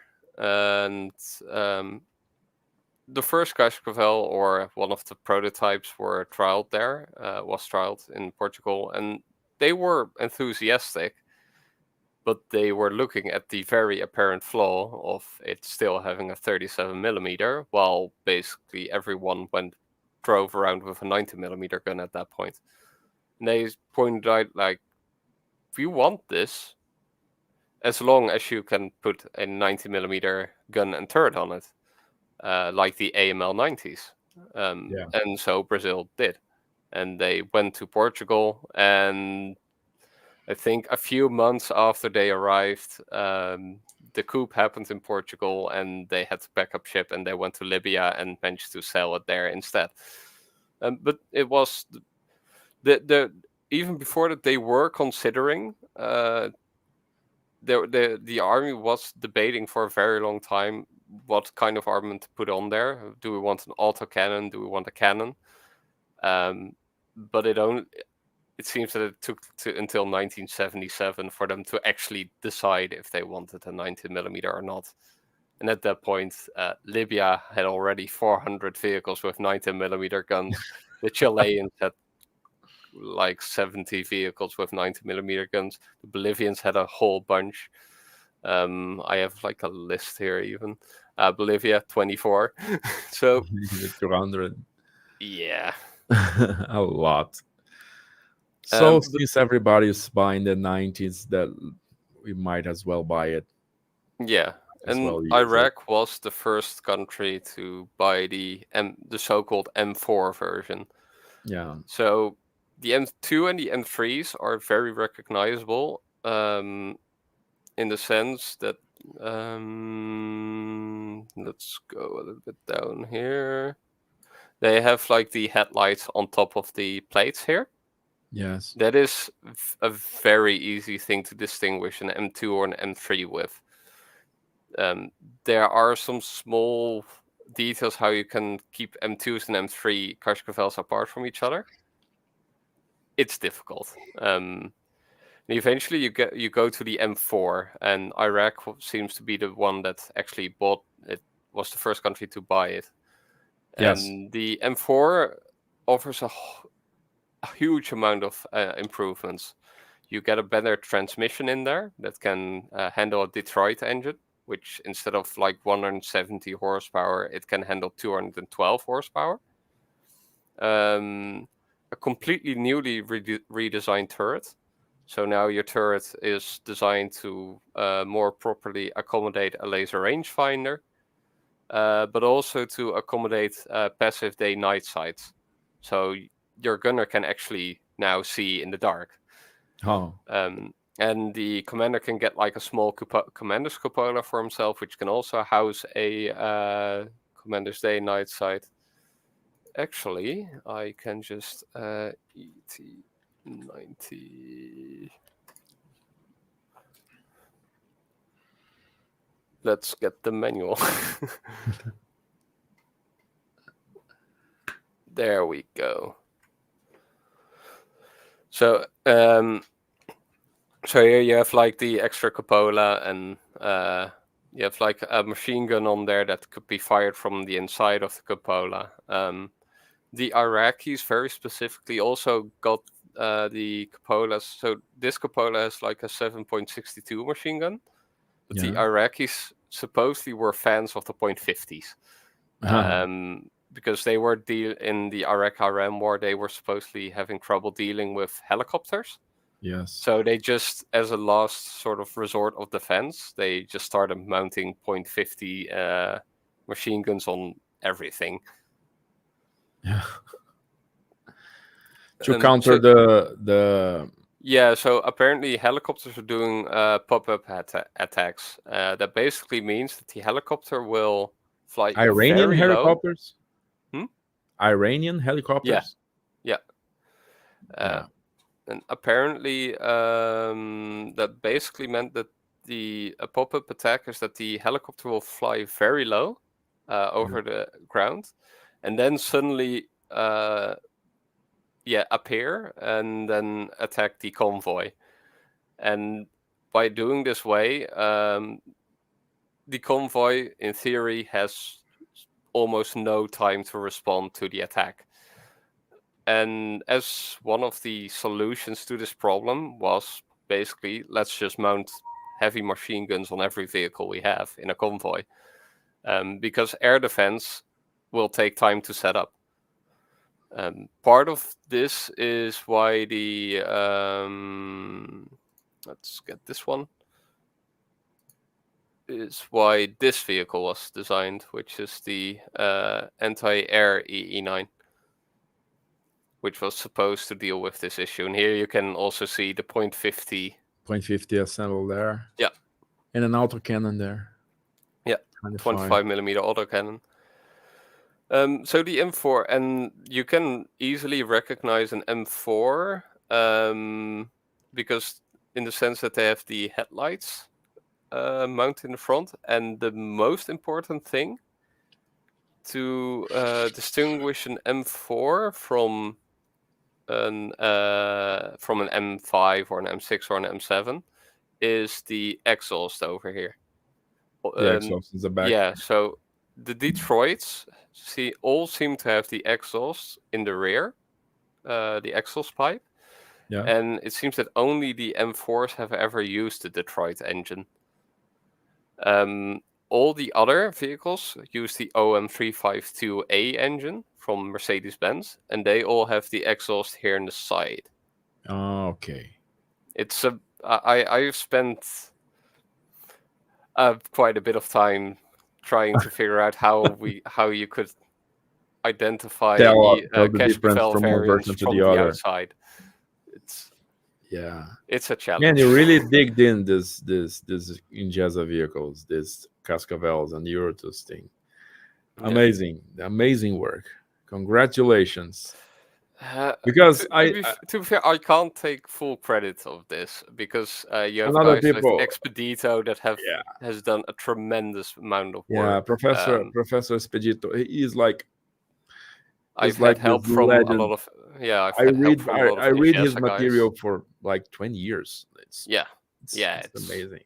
I've been to his place when I went to Brazil to look at all these vehicles and such, and it's just insane what he has. It's he just sat me down behind a desk and he sort of put a photo album in front of me and he was like, go look. He can't speak English, by the way, so we sort of talked through a translator, which was an interesting experience for me as well. When you mean translator, you say a device, not a person. So no, basically you have an app which is, for example, Yeah. Say Hi from Amazon, but you have other Yeah. apps. I mean, And a translator was not a person.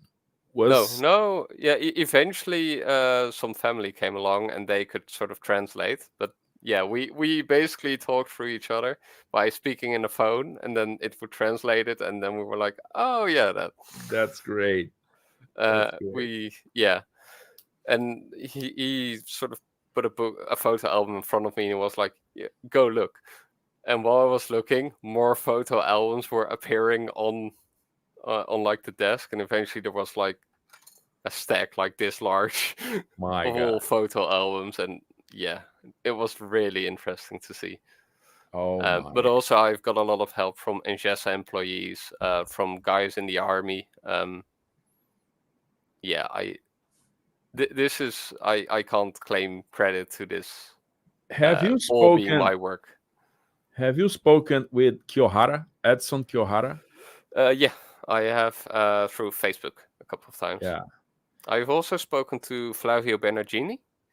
Ah, Bernardini, sim. Yeah, so the Flavio was one of the CEOs of the company. He contacted me through the Tomoyo One article. Yeah. Which But have you seen Kiyohara's album? His stuff? the Osorio trials The Osorio in Abu yeah, Dhabi. yep, I've seen those. Those are Yeah, amazing.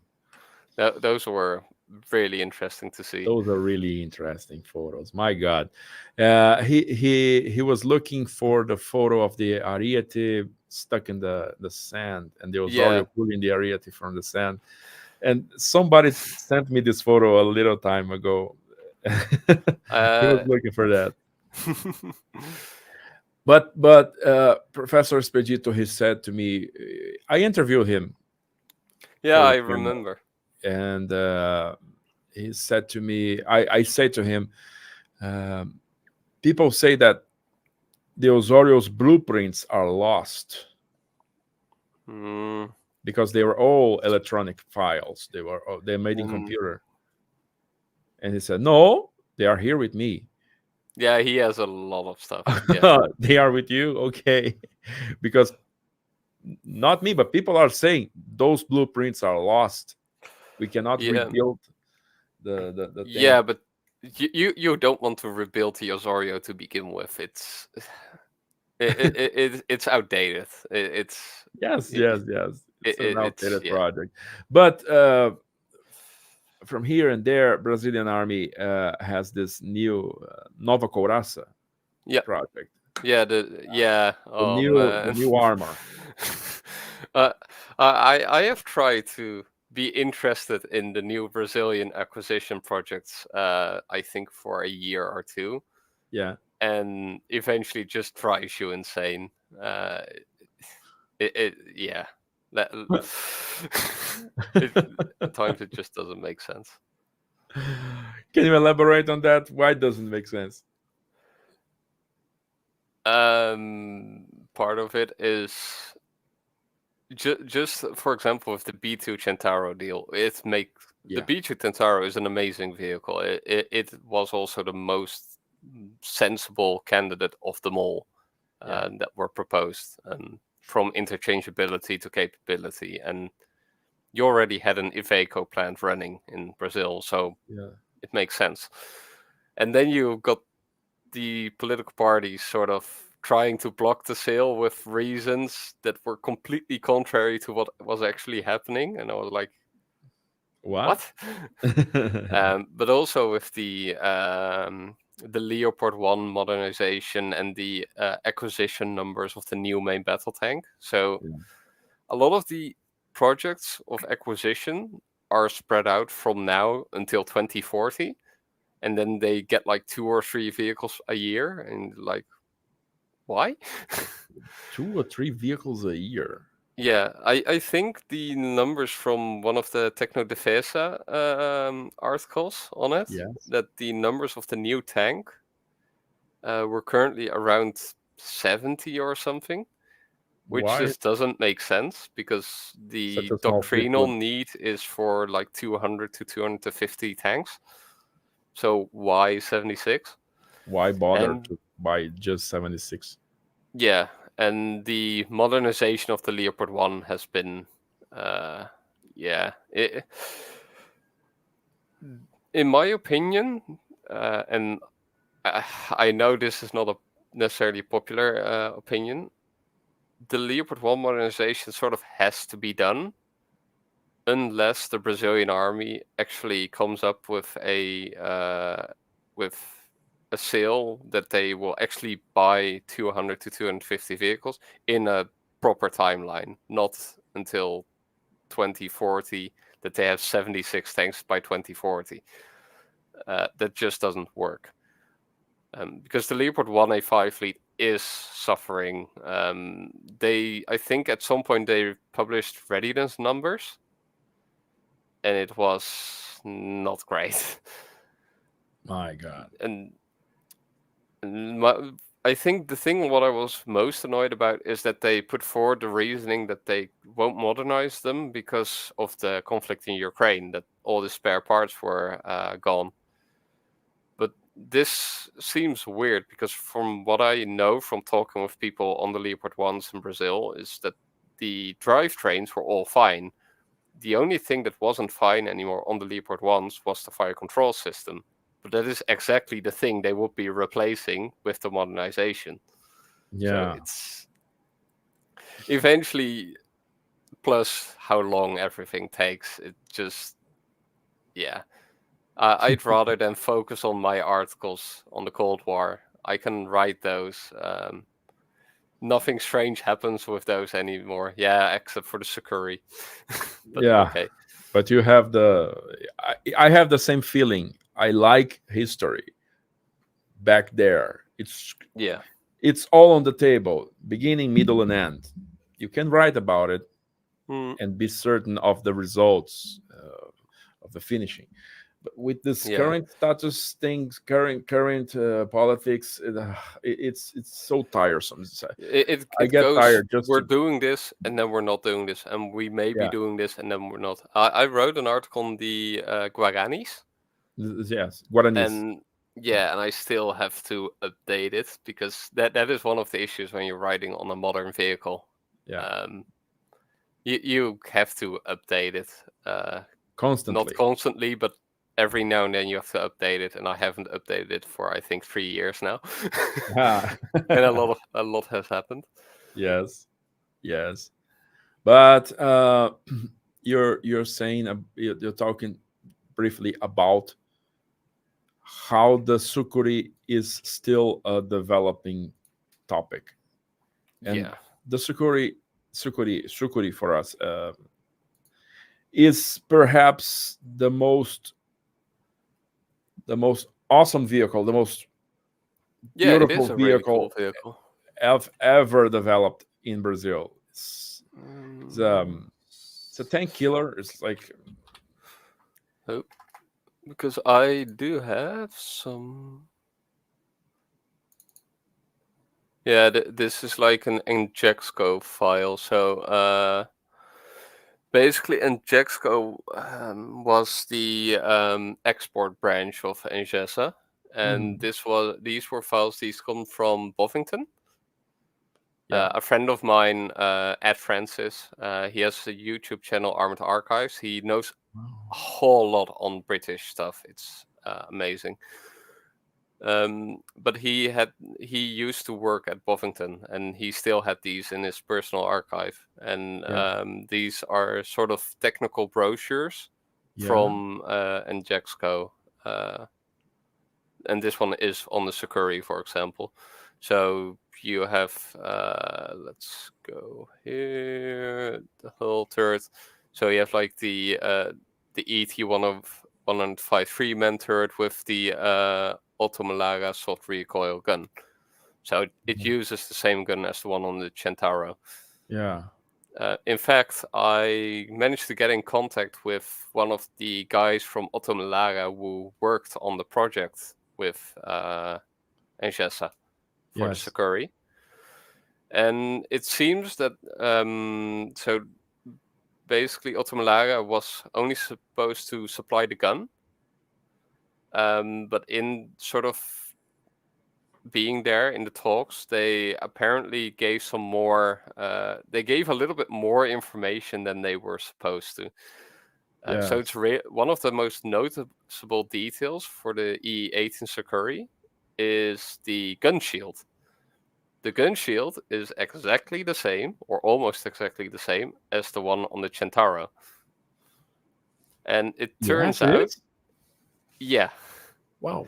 And as it turns out, according to the Italians, or the guy from Ottomalaga, they did some design. They sort of interchanged some design features, or talked about what works and what didn't work from the Centauro program. They weren't supposed to, but apparently it happened. So there is a in a way a Italian link to the Sakuri program, besides just them supplying the gun. And this gun was returned to Ottomalaga once the company went bankrupt. According to an Italian friend of mine, it is actually in there is sort of a museum from Ottomalaga, or Leonardo as it's called now. And supposedly the gun that was used on the Sakuri is now presented there. It's presented at the museum? Yeah, but it's not an open museum, of course. You have to get access through Ottomalaga to get in the museum. So it's a supposedly, maybe.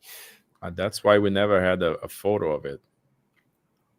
Yep. The fire control system has been developed. So it doesn't give the information here, but it uses a fire control system from Belgium, an OIP LRS-5. It's the same fire control system used on the P1 Osorio. On the first Osorio, the Osorio 105. Yep. Great. And this vehicle, particularly the 18, not the 17, but the 18. Yep. It looked really capable. It looked really modern. It looked. Yeah. Although so it's a bit of shame how this is printed, but it also looks weird. Why? The proportions look weird of the Sakuri. It's in the sense, when you think of a 6x6 vehicle with a 105, you think one of the vehicles you can think of is the AMX-10. Yes. And that one has like a very flat turret, and centered in the middle, and then you have the Sakuri, and it's like a pretty big turret in the rear, and that makes it sort of look weird. It look weird, or from an engineering standpoint, it's like weird for an engineer, or just to look? I mean, no, just to look. It's just to look. The gravity center, like center of gravity. I mean, it's not positioned in a way that would compromise the work. No, it is on a reasonable place with the suspension, essentially for taking on the shock, the recoil. Yes. In that sense, the design makes sense on why they did the things they did. Understand. It just looks interesting. Yes, it is. Yes, it does. And this vehicle was dismounted. Yeah. Have you talked to Furlan? No, I've never got in contact with Furlan or Furlan. Furlan's a great friend of mine. He's a very good friend of mine. Yeah, I never managed to get in contact with him. Yeah. Because he used to be one of the guys that operated the Osorio, I think, during the Saudi trials. Actually, he was in with Engeza since the beginning, since like the first Cascavel order. He told me he was in Libya with Gaddafi when they settled the first sale. Yeah, he did a few interviews. I do remember some information from them. Yeah. and he knows a real big, huge deal about these vehicles. Yeah. Everything. He told me everything in the Sukuri is from the shelf. It's off the shelf. It's off the shelf. I mean, the Osorio for a large part was off the shelf as well. Yeah. And in my opinion, it is one of the weaknesses of the Brazilian defense industry at the time. Because you were with the Osorio, in a sense, you were lucky that Vickers was willing to sell the components they were willing to sell. Yeah. Because Vickers was not doing well at the time either, financially. But any company could have essentially be like, this is what we're willing to sell you, or any country, and but if we sell you our top of the line stuff, you will compete with us, so we won't sell. It puts the Brazilian defense industry in a very risky situation. You are always dependent on what another company is willing to sell you. Yeah. Instead of having it yourselves. And it is understandable why Brazilian components weren't available, because it's very difficult to actually design a top-of-the-line fire control system. So I can't blame them, but it did put them at a risk. Yes. The 120mm on the Osorio is an example of that, because it's definitely... Apparently, the 120mm on the Osorio, which is the 120mm G1 from the French, one of the issues with the G1 is that the gun pressures were much less than other 120mm. Yes. So it would never be it could never be as powerful as a 120mm L44, which is problematic. Yeah. If you're trying to sell it at some point. MBT. Yeah. For the Saudis, it wasn't necessarily bad because their baseline threat was what Iraq had. And then I think the 120mm G1 would have done its job. But if you're starting to deal with an Abrams or a Leopard 2, sorry, that gun will become problematic. But yeah, it was partly also Germans just not willing to sell you a gun. So. But yeah, you're right about that. This whole defense industry thing grew up really fast. Yeah, it's insanely quick. It was insanely fast, and the problems with this growth, they all mounted really quickly over the projects of Engesa. Yeah, and look beautiful. They look powerful, but for many reasons, the practicability of buying and selling them. The issue is eventually Engesa comes up with a lot of designs or interesting concepts like the Ugum, the Jararaca, the Scurry, the Osorio. Yeah. And they all never really sold that well. So you the Jararaca sold, so let's keep that one out of the picture. But you have a lot of these development costs that just end up in nothing in the end. And this is not necessarily completely to blame to Engesa. It's a very difficult world to get into. Yeah. The Sukhoi was a fairly revolutionary vehicle to begin with. Because at the time you only had the French really doing it, and then later on the Italians. So in that sense, that is revolutionary. It is a gamble. Not very many, even now, not that many countries are operating such vehicles. Yes. The Ugum was again a gamble. It's a very specific vehicle for catering to a very niche purpose. And yeah, the Osorio, it's difficult for... Besides, people tend to really point towards American pressure for being the factor of the Osorio not winning those trials, or they did win the trials under, let's be honest, Lost the contract. Yeah, but besides, let's put aside the American politics behind the deal. They were probably there. It wouldn't make sense if they weren't there. But let's not look at it. You're basically dealing with a company that is supposed to build about 300 tanks for you for a $3 billion tank sale on a pretty tight schedule, which has never built a tank before in its existence. It never mass-produced a tank before in its existence. Has components from all over the globe, which are all which basically the French could just say, we're not willing to sell you the gun anymore. They wouldn't be able to supply anymore. It's very simple. Yeah. The Germans could push through and say, we're not selling you the MWM engine anymore. You would be done. So you got all these components that are from other countries. You would eventually get licenses for it, but you still have to arrange those.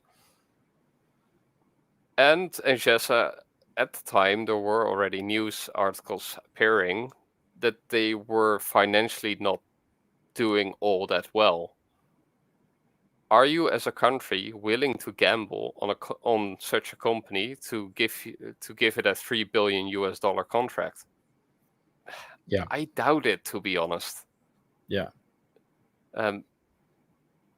Sure, American pressure was there, but if you actually look at sort of the financials behind it and just the experience, and for such a project, it's a massive risk for a country to spend so much money on a tank from a company that never built a tank.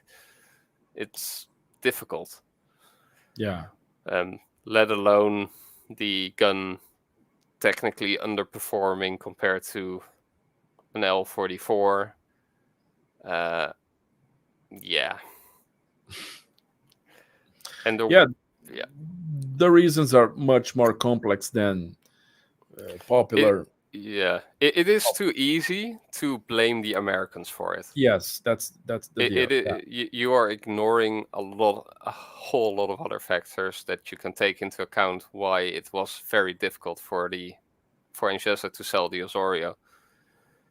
The other flaw, in my opinion, is that this is, for example, to compare to the Turkish defense industry right now. It's a very interesting example to compare the Brazilian defense industry with the Turkish one. The Turkish defense industry is right now seems to be doing quite well. It's rising. It's getting quite a lot of sales. The fundamental difference here is that where the Brazilian defense industry was completely reliant on export, the Turkish defense industry has guarantees from the government that they're actually going to buy the equipment they are developing. So where the Brazil was not really able to buy Osorios because you are dealing with the crisis of the 1980s and all the way up to the 1995, the Turkish government is at least promising that they are willing to buy the Altai tanks. It has been a master program, that aside, but the guarantee is there. And that was never there for the Brazilian defense industry, which is why it was forced to go the export route from the get-go. Yeah. Although not Bernardini. Bernardini is an exception to that rule. Yeah. Well, let's just say it's not an exclusive matter of the army and its tank selection process. There's other examples that can be seen throughout Brazilian recent military history that purchases off the shelf from foreign suppliers are preferred than buy from experimental growing national companies. There's several. Yeah. And I would like for you to talk about your favorite vehicle. Yeah, that is easy. That is so easy. Yeah, it is basically the vehicle that I've put in the article as well. Yeah. It's the Tomoya 3. It's Yeah. a really interesting vehicle. In my opinion, the Brazilian army shouldn't have looked at the Osorio. They should have looked at the Tomoya 3. Yeah. Well, Many people say this they also. did contract the Tomoya 1, which Yeah. honestly, it was not a good tank. The Tomoya 1 began as we're going to build a Tomoya 3, but then we realized that we actually don't have the money to build a Tomoya 3, so we'll just build a little bit better M41 Walker Bulldog instead. Yeah. But yeah, for the Tomoya 3, it is a really interesting vehicle. It was meant for export, but what they managed to do with the weight and what they managed to put in there component-wise is amazing. So it had composite armor, a 105mm gun. It had a decent FCS, fire control system. Of all the components that could have been better, the fire control system could have been one of them. It wasn't bad. It was more or less in line what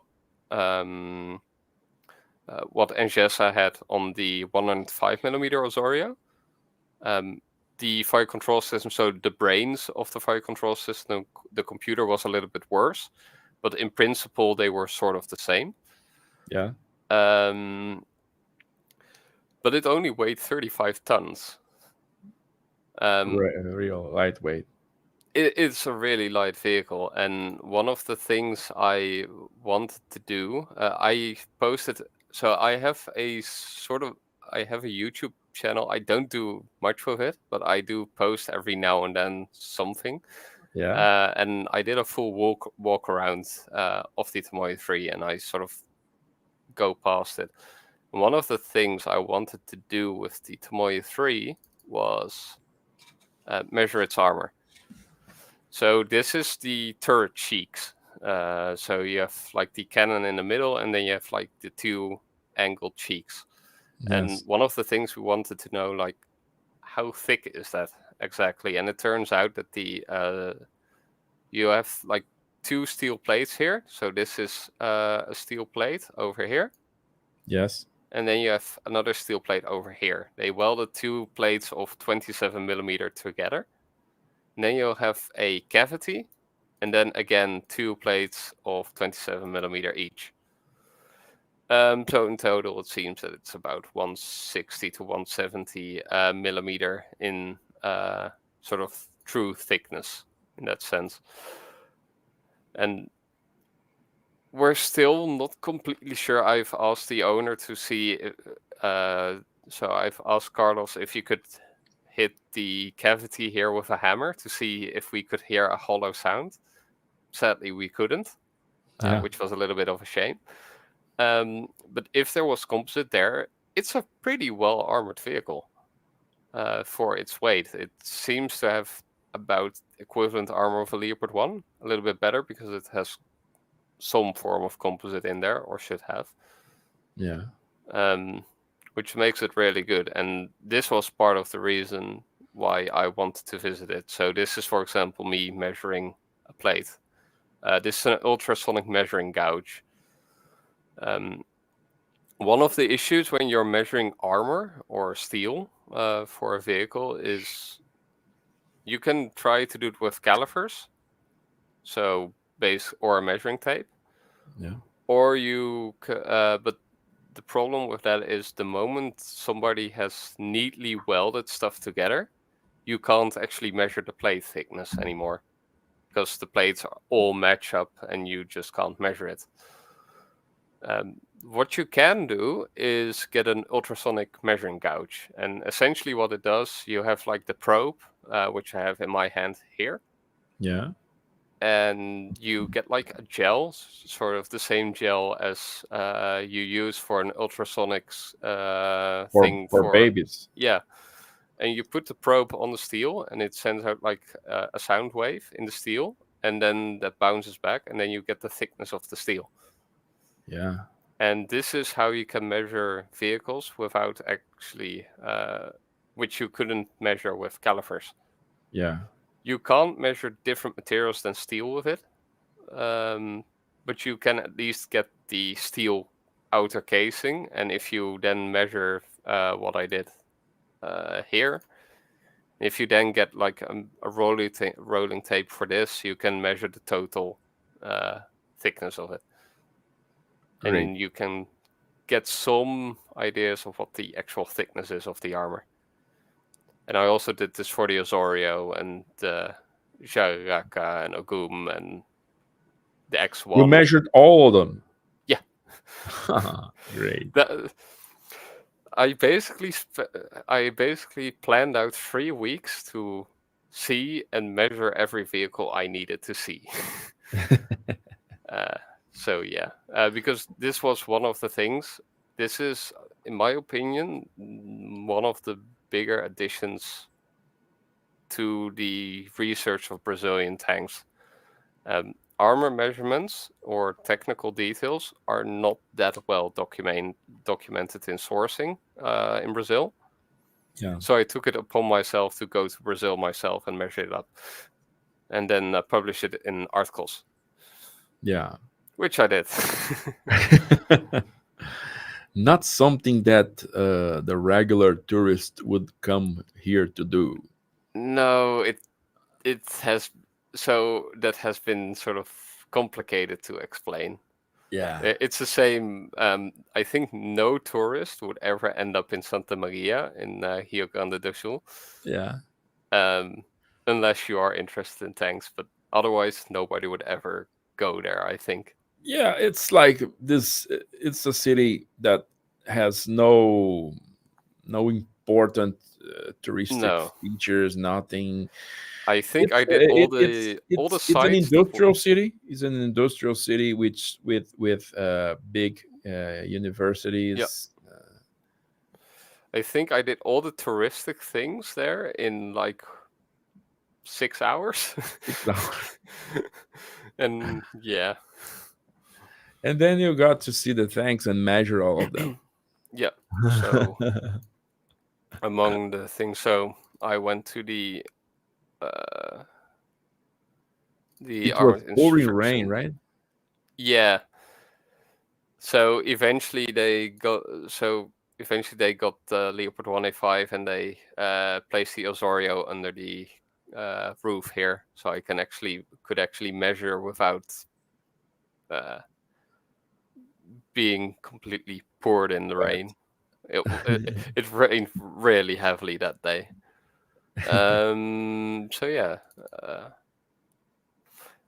I had the chance to get a picture like this.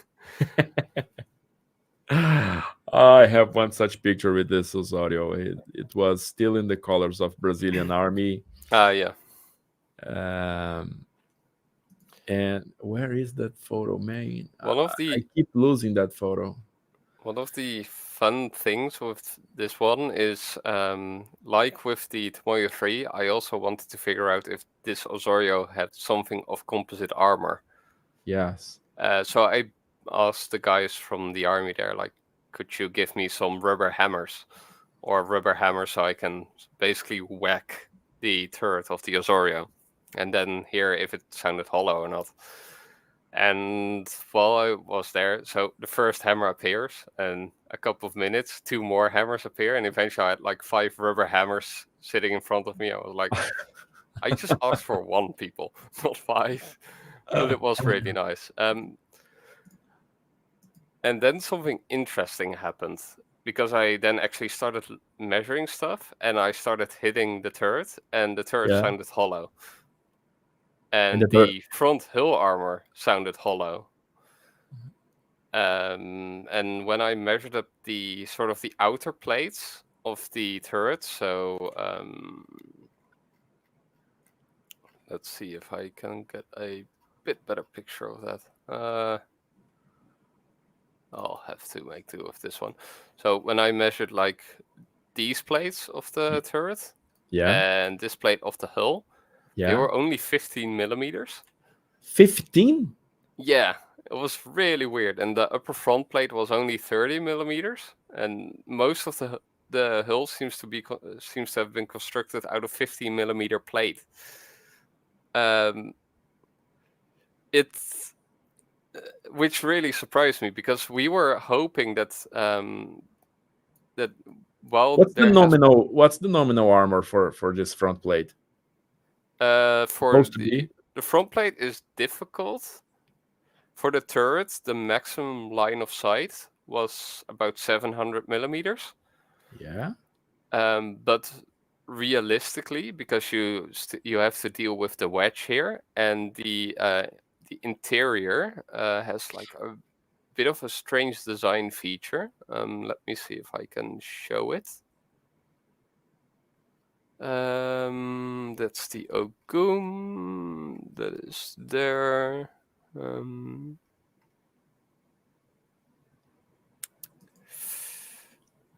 These are the turret drives, interior turrets. Where was it again?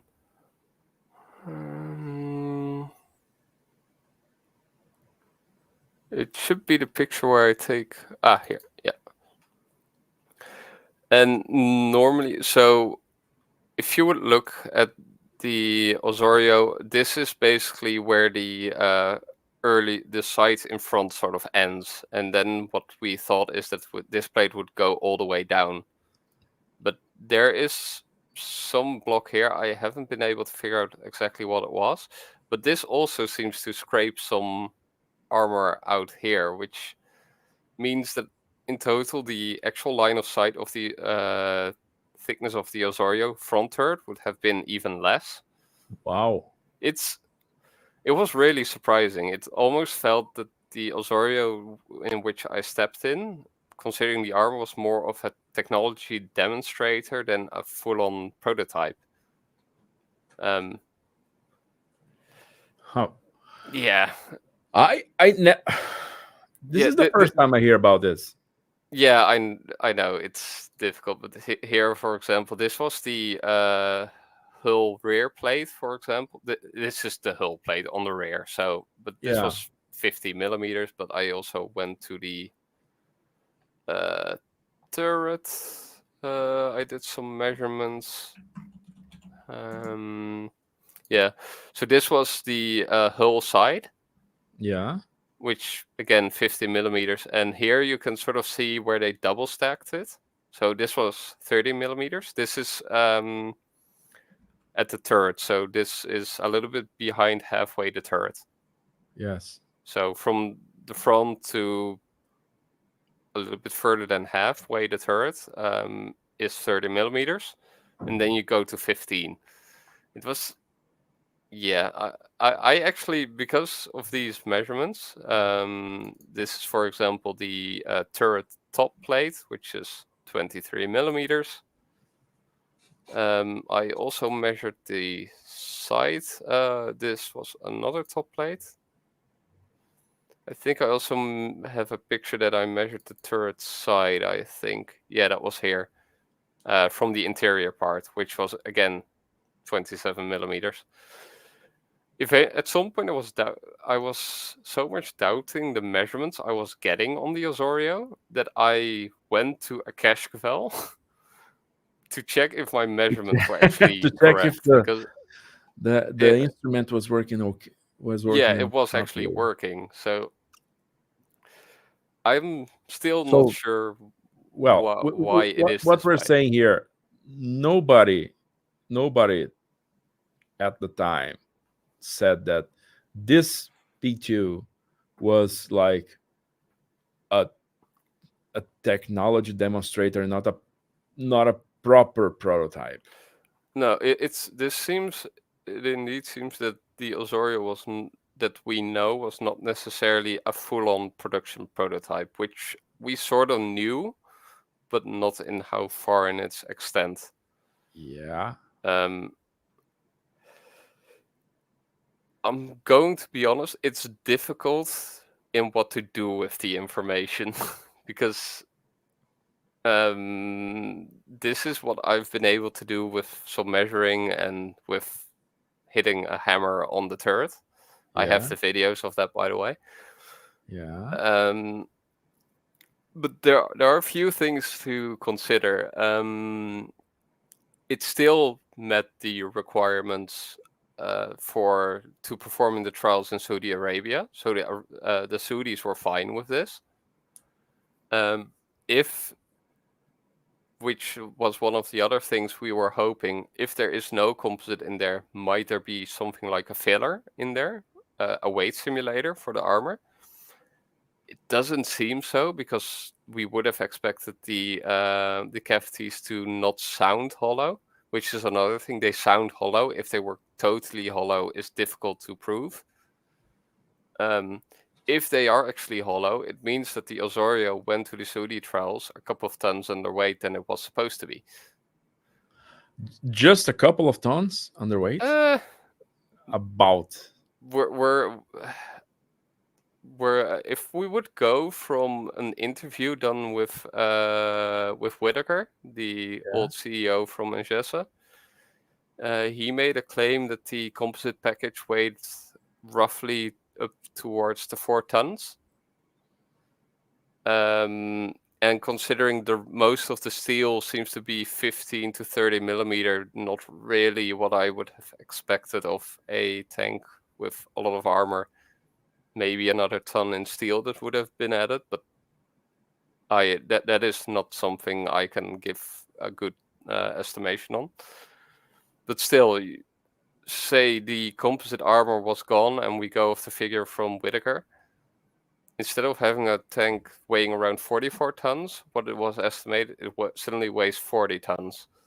And the Saudi trials were very much focused on mobility and the performance on the fire control system.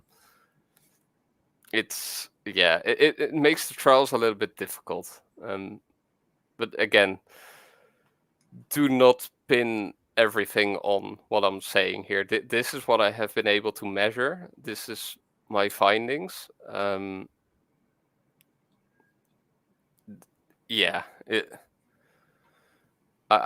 don't want people to now just start screaming that the Osorio has no armor. For all we know, this was meant as a prototype. The actual vehicle would have most likely been very different. Just keep that in mind. The Saudis were fine with this. Okay. Don't hold it, get it out of a context. Yeah, no, we'll not do that. Well, that is people going to see the video and take their own conclusions, but yeah, let's just hope that I won't get too much hate from this. I hope not. From neither the guys from Ingesa and the people watching this. Yeah. Whoa. No, but yeah, we have to clarify the issue with somebody that was more closely related to the project back then. Maybe with Furlan. I'll ask him about it. And let's say what he tells us about this.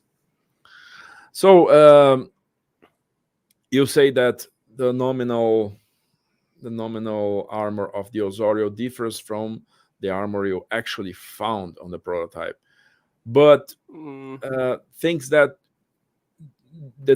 you saw in the Tamoyo tree were more likely, right? Were more. The thing what makes the Tamoyo tree the Tamoyo 3 was more surprising. I think that is something that has to be considered as well. The Osorio is known with a certain reputation for being Brazil's finest tank ever built, which it still is. You can, of course, sort of question how much is it Brazilian, but that aside, the Tamoyo also uses foreign components, so that put aside, the Osorio is the finest tank Brazil ever built. but that comes with the reputation with it. And the Tomoyo 3, because it's so unknown in comparison, it doesn't have the reputation. So a lot of things you then find that actually are positive, you're like, oh, this makes it actually pretty good. Besides it being actually a pretty decently designed tank, it just doesn't have to weigh up against its own reputation. So a lot of, in that sense, I was very nicely surprised by the Tomoyo 3. I would not have expected that the armor was that thick for a vehicle with that weight, which is what makes the Tomoyo 3 an interesting vehicle. And you said, as you mentioned before, you said that the Tomoyo 3 was a good option for the Brazilian Army. It was a very good option. I think Expedito did put a price list in his book on the Tomoyo, where he sort of lists how much the entire Tomoyo 3 project had cost. And if you sort of remove the development cost from that and would consider that they would enter a mass scale production, the cost would do seem to be fairly interesting. You were looking at around 1.5 million a piece to Per two. car, per vehicle? Yeah, I think it was like 1.5 or something. Which the Osorio is 2 million. So, yeah. You do get a certain performance boost with the Osorio. But the Tomoyo 3 would have been a cheaper option that would still have been fairly capable. And in terms of dependency and from foreign suppliers, what's the situation of the Tomoyo? Is the same one as the Osorio? It's worse? Yeah, so the Tomoyo 3 is a little bit better. While the Tomoyo 3 still uses foreign components, they had the same plan to eventually license them. If the Tomoyo 3 would have been a thing, they were, according to Flavio Beneghini, they were going to get the license for the 105mm gun, and they were going to produce them in Brazil. Osorio would have done the same. But from a base perspective, the suspension was national. It basically runs on an M41 suspension. Yeah. So, and you guys copied that one. But the entire hull was done by Beneghini. But in comparison with the Osorio, where the turret was done by Vickers, the turret of the Tomoyo was also done by Beneghini, which is again something different, because from what I remember, some statements from an NGS employee, I think it was Reginaldo Bacci. He said, like, yeah, we are willing to sell you a license to the Vickers turret, but you first have to buy a certain amount of turrets before we actually will give you the full license to it. With the Tomoyo 3, you wouldn't have had that issue. But still, a lot of components were imported. So the engine is a Detroit engine. The transmission was a CD850 transmission. I think they did already get a license for the CD850 to produce them, or it was for the CD500. They were planning to get a license. The firefighting system is from Graviner, which is a British company. They also did firefighting system in the Osorio. The fire control system was from a British company named Ferranti. The stabilization came from the Germans, which is interesting. And the sights came from the Americans, from the top of my head. Was from Cole Morgan. So you're still dealing with a sort of, we're fusing all these components into a single vehicle, just a little bit less. Yes. Only and a what tiny bit Flavio, less. what Flavio told you about where would the vehicle where would the vehicle go if a first batch of production for Brazilian Army would be signed? Did he tell you something about making components national, making less dependent on foreign suppliers? So if Brazil would have bought the Tamoyo, and this, as I said, this is the same with the Osorio. If the Saudis had bought the Osorio, they would essentially try to produce as many components as they could, from guns to the engine to transmission to anything. But they did have to get the contract first before it would go over to that point. Yeah. In the end, it was, in my mind, it was a big gamble for both companies. They were going into a market that is very traditional, with expertise and sales background that go decades. You're dealing with countries that have been building tanks for 60 to 70 years now, if not longer. Yes. It's very difficult to bridge, especially when you're actually using their components. Yes. Which and by at a time that those vehicles were going through a major change, that it's the electronics insertion in basically all the systems, right? It's not just a mechanical analogical vehicle anymore. It relies on computers now, sensors. Which Brazilian industry? In that sense, I do have to say one of the biggest redeeming factors of the Osorio is this thing. It's a laser warning system. Yeah. And even these days, a lot of tanks in service with Western countries, but also in with Eastern nations, don't have a laser warning system. Yeah. And you get the Osorio, which just offers it in the 1980s. Yeah. Basically, would tell you if somebody would use a laser rangefinder on your tank, or would lock onto you with an anti-tank guided missile, which uses some of them use a laser. Basically, the system would warn you that somebody's locking onto you, essentially. And they can be linked to smoke launchers as well. So the moment it locks on, the system can be armed that it will then pop the smoke launchers on your vehicle. Yeah, I understand. We have a question here from Danilo. He wants to know about your general opinion on the quality, on the performance of the Brazilian tanks in relation to what else was being sold in the world by then. There is a thing I want to separate there. You can't expect. Brazil was very good in in catering to their market. So a Cascavel won't outperform a vehicle that Western nations or the Soviet Union used at the time.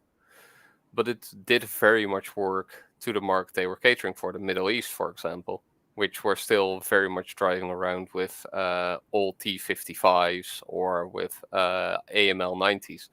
And in that sense, for example, if you look at the E9 Cascavel, it's an extremely successful vehicle. It's pretty much better than most other 6x6 vehicles driving around at that point. In a way, it challenged the French market dominance in the region, because at first the Cascavel uses the French gun and turret, and after Engesa starts to sell like 300 E9s with the French gun and turret, the French are sort of starting to realize what is going on, and they basically figure out, hey, if we just make it impossible for them to buy the guns and turrets, that we should be able to remove them from the market as a competitor. Now, it turns out that they could go to Belgium instead and get the Cockerel gun. That apart. But the platform with which the E9 worked is a much more stable platform compared to an AML-90. And it took the French, in that sense, quite long before they actually developed a 6x6 vehicle that could compete with the E9 themselves. That took until 1979 or something. At that point, INGLêS already had a contract with Iraq. They were already, I think, 500-600 vehicles deep in sales, even more. Yeah. So the E9 was an amazing vehicle, and the Introduo only made more sense to put it in there on the market, because most countries that bought an E9 also bought the E11. And the E11, yeah, it's an APC, in my opinion. APCs are there to be cheap, to protect your crew, and they should be sort of functional. I try to sit in an Introduo. Note, I am from the Netherlands. I am 185. I'm not even that tall here. I'm like the average, I think. But I could not really fit that well in an Introduo. I could fit very well in a Guarani, by the way. It's the ceiling is very low. Yeah. I have difficulties also. All the times I was inside the vehicle, I have to crouch. Yeah.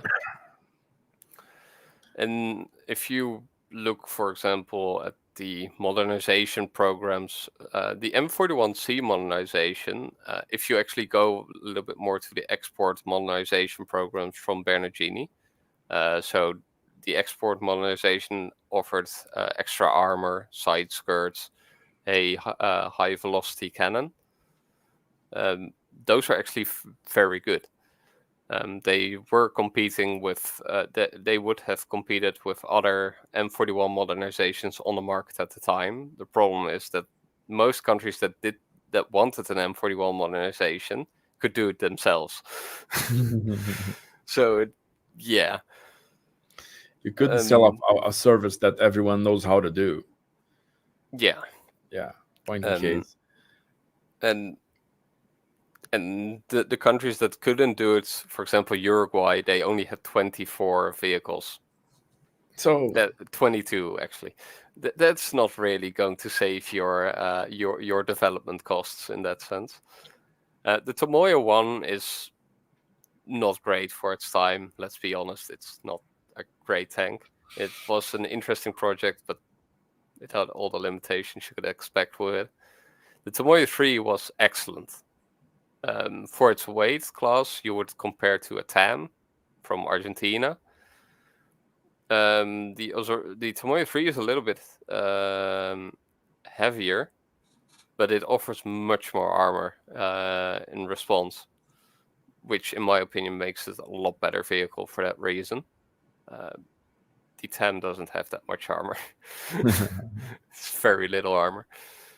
And the Osorio is, you can't deny that it was a good vehicle. It just can't compete on the same level, toe to toe, with a Leopard 2 or an M1 Abrams. There are just certain components that just can't compete from the basis on which is the gun mainly. You would really want another gun in there. But it's difficult when you have to get it from the Germans. Yeah, it's something that I have not really taken into account, that the gun and the Osorio, for an MBT, world-class MBT, and for all that matters, it was sold as the most modern tank in the world. I mean, back then, and even today, you can hear testimonies of engineers from INGLêS and people from that business, that the Abrams was adapted to electronic warfare, and the Osorio was born in electronic warfare. Yeah. And this... Yeah, what makes the Osorio an excellent tank is the fire control system is a very good fire control system. And again, as I showed you, the laser warning system, for example, is something very new. Yes. And Jessa did what they were very good at. As much as they got all those foreign components, and Jessa was very good at merging them into a single vehicle. Yes. And that is where the Osorio was. I would say, in that sense, it was the peak of their ability to combine foreign components for what they had achieved up to then. The Osorio just the only downside to the Osorio is not something Engesa could have really done much about. It's the issue of the concept of what a country is willing to sell you. And the only real flaw I have with the Osorio is the gun. The gun. Yeah. Up until now, when you discover that the armor yeah, is not then the what armor. But as supposed I to said, with the armor, this was the prototype. It's not the production vehicle, so it's yeah, you can't fully pin it that the armor was going to be bad. It could have been better, but again, it weighs 44 tons compared to 60 tons for an Abrams or a Leopard 2. There's a reason why they are heavy. You can't cheat physics in that sense. No, you cannot. So Darren, man, I wish to thank you for your willing to spend a few hours with us here and no problem. Thank you very much for letting me. No. Believe me, it's an honor to have you here. Thank you very much. You have this so interesting passion, and inside that interesting passion, this really singular focus on Brazilian armor. Yeah, it's a really weird focus. Yeah. Brazilians should be proud of their vehicles. Yes. It is. Everyone knows about German vehicles. Everyone knows about British vehicles or American vehicles. And Brazil has an amazing history in armored vehicles. It just gets overlooked. And that is something I am trying to change. And I think more people are trying to change these days. Yes. And we're getting there. Yes. And, you cannot go from 1 to 100 without going from 2, 3, 4, 5, 6. No. What I mean is, you cannot get a really good vehicle without designing bad vehicles. Every industry was like this. American industry was like this. German industry was like this. So we have to go through medium vehicles through average vehicles to get to good, really, really good vehicles. So that's my feeling about the Brazilian MBT industry. Yeah, because on armored cars, on reconnaissance armored cars, we got really far. We got you definitely knew what you were doing, and it was very good. Yes, but it is what it is, and I'm sure we have dealt with a real big chunk of the history of Brazilian military vehicles, not military vehicles, armored vehicles. And I thank one more time Darren for being here. Tank Encyclopedia. Thank you very much for letting me. Amazing work they do. And if you don't know Tank Encyclopedia, please go to their website, see their YouTube channel. They have their magazine and a lot of other stuff that you might be interested in. So Darren, man, thanks a lot. I know it's a little bit late for you there. Yep. Yeah, it's just 10 o'clock. It could be. Could be worse. But we are almost in 3 hours in. Yeah, it took a little bit longer than I expected. Yeah. So I would like to thank Quintino, which is here following us, and Danilo, which is here following us also. And once this is subtitled to Portuguese, many other people will see it. It looks very again, interesting. sorry, my Portuguese is not great. No, we are used to it. Almost nobody speaks Portuguese outside the Portuguese speaking countries. Let alone Brazilian Portuguese, by the way. Yeah. People say that it's difficult to understand in comparison to Portuguese Portuguese for people who are learning the language. I noticed that you speak with a little Portuguese accent. I try. I just go with the Portugal the accent. Portugal accent. I just try to go for instance, Cascavel. Cascavel is the way Portuguese people would speak the word. Yeah. Or a little bit the people from Rio de Janeiro, but not actually from the other part of Brazil, the Cariocas.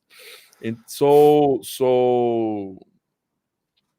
I understand, but we have finally solution for these problems with the new translation devices. They cut the problem in half. So thanks a lot, everybody who listened to us, and thanks a lot, Darren.